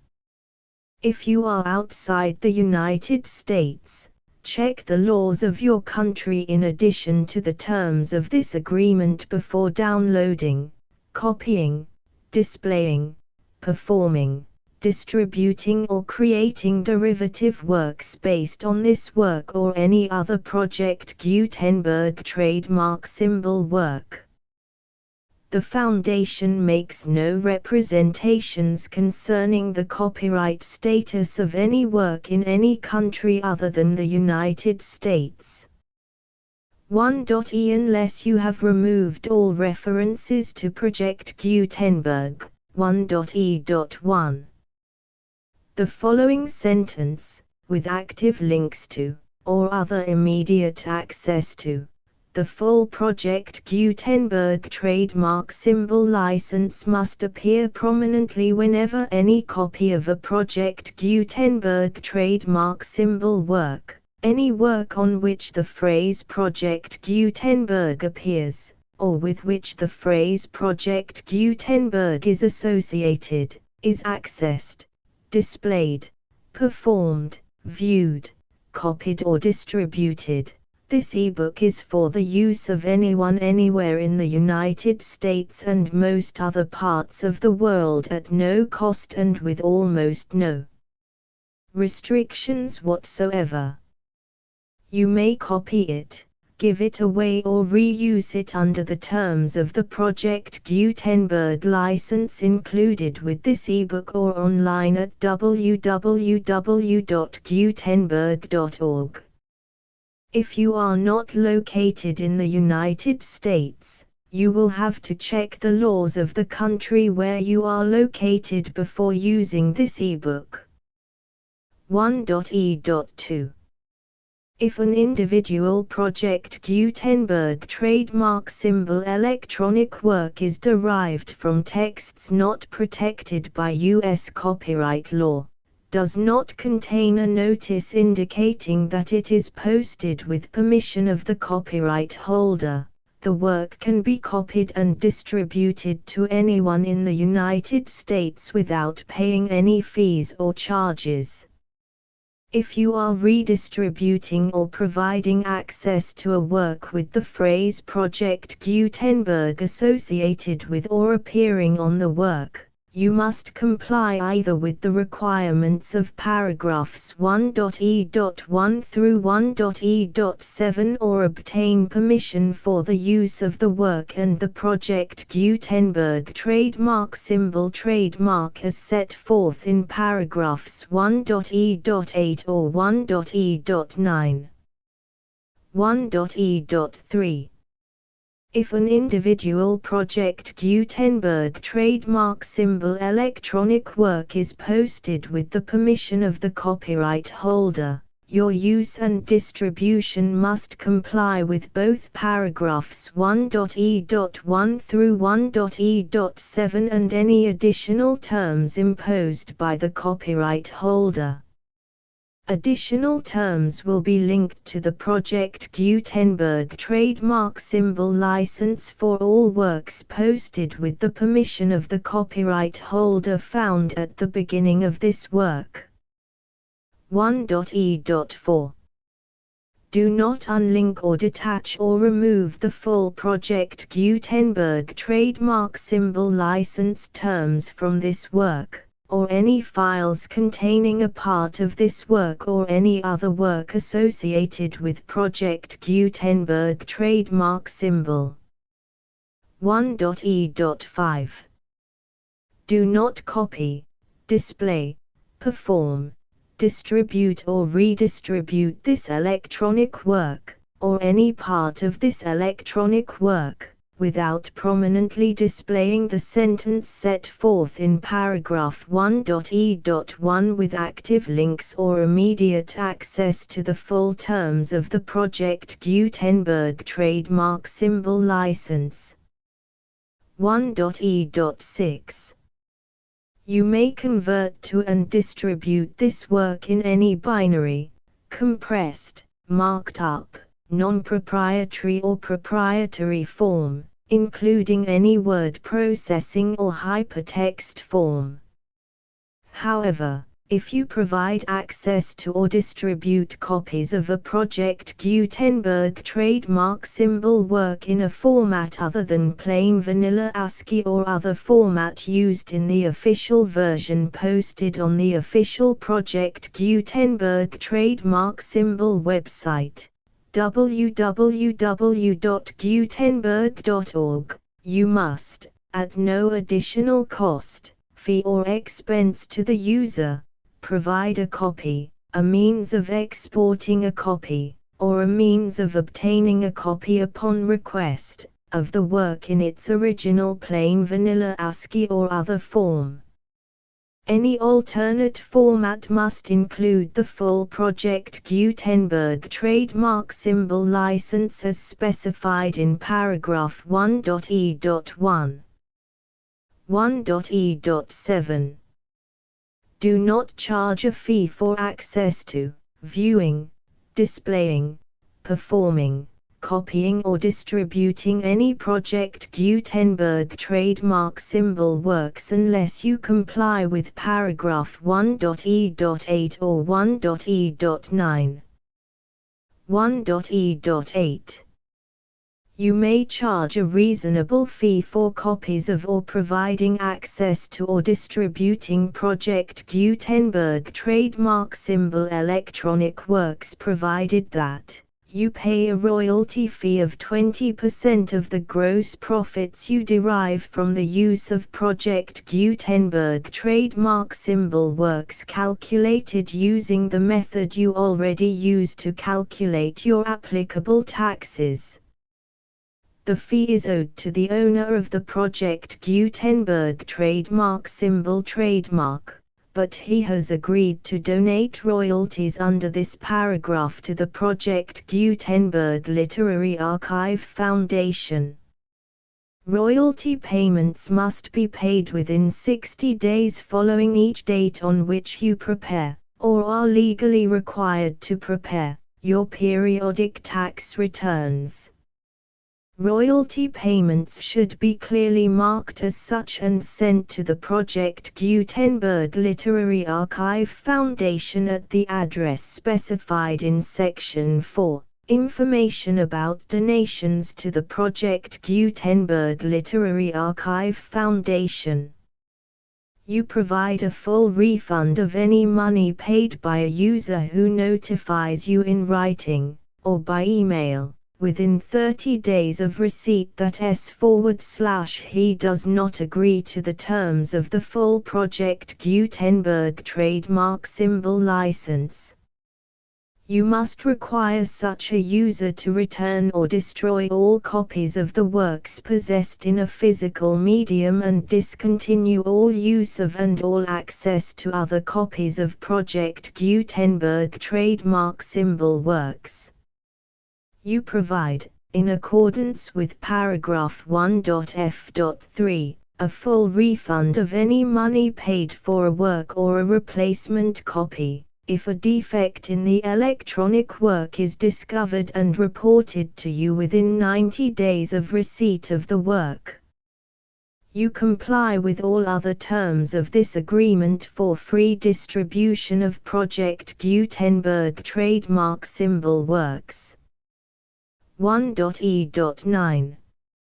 If you wish to charge a fee or distribute a Project Gutenberg trademark symbol electronic work or group of works on different terms than are set forth in this agreement, you must obtain permission in writing from the Project Gutenberg Literary Archive Foundation, the manager of the Project Gutenberg trademark symbol trademark.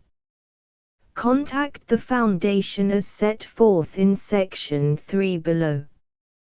1.f1.f.1 Project Gutenberg volunteers and employees expend considerable effort to identify, do copyright research on, transcribe and proofread works not protected by U.S. copyright law in creating the Project Gutenberg trademark symbol collection. Despite these efforts, Project Gutenberg trademark symbol electronic works, and the medium on which they may be stored, may contain defects such as, but not limited to, incomplete, inaccurate or corrupt data, transcription errors, a copyright or other intellectual property infringement, a defective or damaged disk or other medium, a computer virus, or computer codes that damage or cannot be read by your equipment. 1.f.2 Limited warranty, disclaimer of damages, except for the right of replacement or refund described in paragraph 1.f.3, the Project Gutenberg Literary Archive Foundation, the owner of the Project Gutenberg trademark symbol trademark, and any other party distributing a Project Gutenberg trademark symbol electronic work under this agreement, disclaim all liability to you for damages, costs and expenses, including legal fees. You agree that you have no remedies for negligence, strict liability, breach of warranty or breach of contract except those provided in paragraph 1.f.3.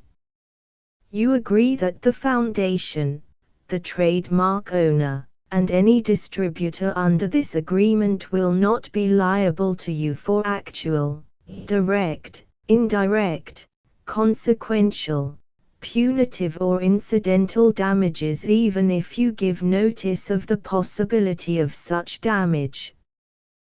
1.f.3 Limited right of replacement or refund. If you discover a defect in this electronic work within 90 days of receiving it, you can receive a refund of the money, if any, you paid for it by sending a written explanation to the person you received the work from. If you received the work on a physical medium, you must return the medium with your written explanation. The person or entity that provided you with the defective work may elect to provide a replacement copy in lieu of a refund. If you received the work electronically, the person or entity providing it to you may choose to give you a second opportunity to receive the work electronically in lieu of a refund. If the second copy is also defective, you may demand a refund in writing without further opportunities to fix the problem. 1.f.4 Except for the limited right of replacement or refund set forth in paragraph 1.f.3, this work is provided to you as is, with no other warranties of any kind, express or implied, including but not limited to warranties of merchantability or fitness for any purpose. 1.f.5 Some states do not allow disclaimers of certain implied warranties or the exclusion or limitation of certain types of damages. If any disclaimer or limitation set forth in this agreement violates the law of the state applicable to this agreement, the agreement shall be interpreted to make the maximum disclaimer or limitation permitted by the applicable state law. The invalidity or unenforceability of any provision of this agreement shall not void the remaining provisions. 1.f.6 Indemnity. You agree to indemnify and hold the foundation, the trademark owner, any agent or employee of the foundation, anyone providing copies of Project Gutenberg trademark symbol electronic works in accordance with this agreement, and any volunteers associated with the production, promotion and distribution of Project Gutenberg trademark symbol electronic works, harmless from all liability, costs and expenses, including legal fees, that arise directly or indirectly from any of the following which you do or cause to occur. A. Distribution of this or any Project Gutenberg trademark symbol work. B. Alteration, modification, or additions or deletions to any Project Gutenberg trademark symbol work, and C. Any defect you cause. Section 2. Information about the mission of Project Gutenberg trademark symbol. Project Gutenberg trademark symbol is synonymous with the free distribution of electronic works in formats readable by the widest variety of computers, including obsolete, old, middle-aged and new computers. It exists because of the efforts of hundreds of volunteers and donations from people in all walks of life. Volunteers and financial support to provide volunteers with the assistance they need are critical to reaching Project Gutenberg trademark symbol's goals and ensuring that the Project Gutenberg trademark symbol collection will remain freely available for generations to come. In 2001, the Project Gutenberg Literary Archive Foundation was created to provide a secure and permanent future for Project Gutenberg trademark symbol and future generations. To learn more about the Project Gutenberg Literary Archive Foundation and how your efforts and donations can help, see sections 3 and 4 and the Foundation information page at www.gutenberg.org. Section 3. Information about the Project Gutenberg Literary Archive Foundation. The Project Gutenberg Literary Archive Foundation is a non-profit 501(c)(3) educational corporation organized under the laws of the state of Mississippi and granted tax-exempt status by the Internal Revenue Service. The Foundation's IN or Federal Tax Identification Number is 64-6221541. Contributions to the Project Gutenberg Literary Archive Foundation are tax-deductible to the full extent permitted by U.S. federal laws and your state's laws. The Foundation's business office is located at 809 North 1500 West, Salt Lake City, UT 84116. 801-596-1887. Email contact links and up-to-date contact information can be found at the Foundation's website and official page at www.gutenberg.org/contact section 4. Information about donations to the Project Gutenberg Literary Archive Foundation. Project Gutenberg trademark symbol depends upon and cannot survive without widespread public support and donations to carry out its mission of increasing the number of public domain and licensed works that can be freely distributed in machine-readable form accessible by the widest array of equipment, including outdated equipment. Many small donations, $1 to $5,000, are particularly important to maintaining tax-exempt status with the IRS. The Foundation is committed to complying with the laws regulating charities and charitable donations in all 50 states of the United States. Compliance requirements are not uniform and it takes a considerable effort, much paperwork and many fees to meet and keep up with these requirements. We do not solicit donations in locations where we have not received written confirmation of compliance. To send donations or determine the status of compliance for any particular state, visit www.gutenberg.org/donate. While we cannot and do not solicit contributions from states where we have not met the solicitation requirements, we know of no prohibition against accepting unsolicited donations from donors in such states who approach us with offers to donate. International donations are gratefully accepted, but we cannot make any statements concerning tax treatment of donations received from outside the United States. U.S. laws alone swamp our small staff. Please check the Project Gutenberg web pages for current donation methods and addresses.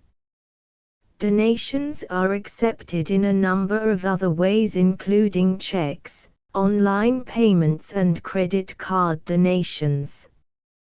To donate, please visit www.gutenberg.org/donate. Section 5.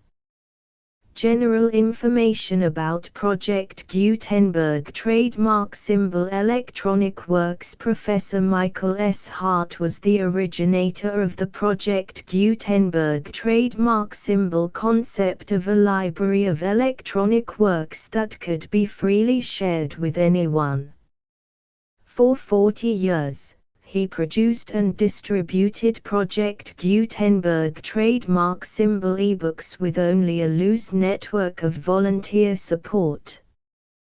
Project Gutenberg trademark symbol ebooks are often created from several printed editions, all of which are confirmed as not protected by copyright in the US unless a copyright notice is included.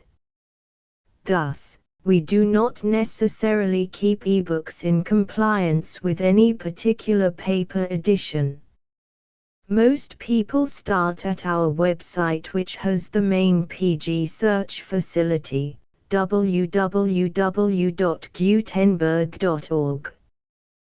This website includes information about Project Gutenberg trademark symbol, including how to make donations to the Project Gutenberg Literary Archive Foundation, how to help produce our new ebooks, and how to subscribe to our email newsletter to hear about new ebooks.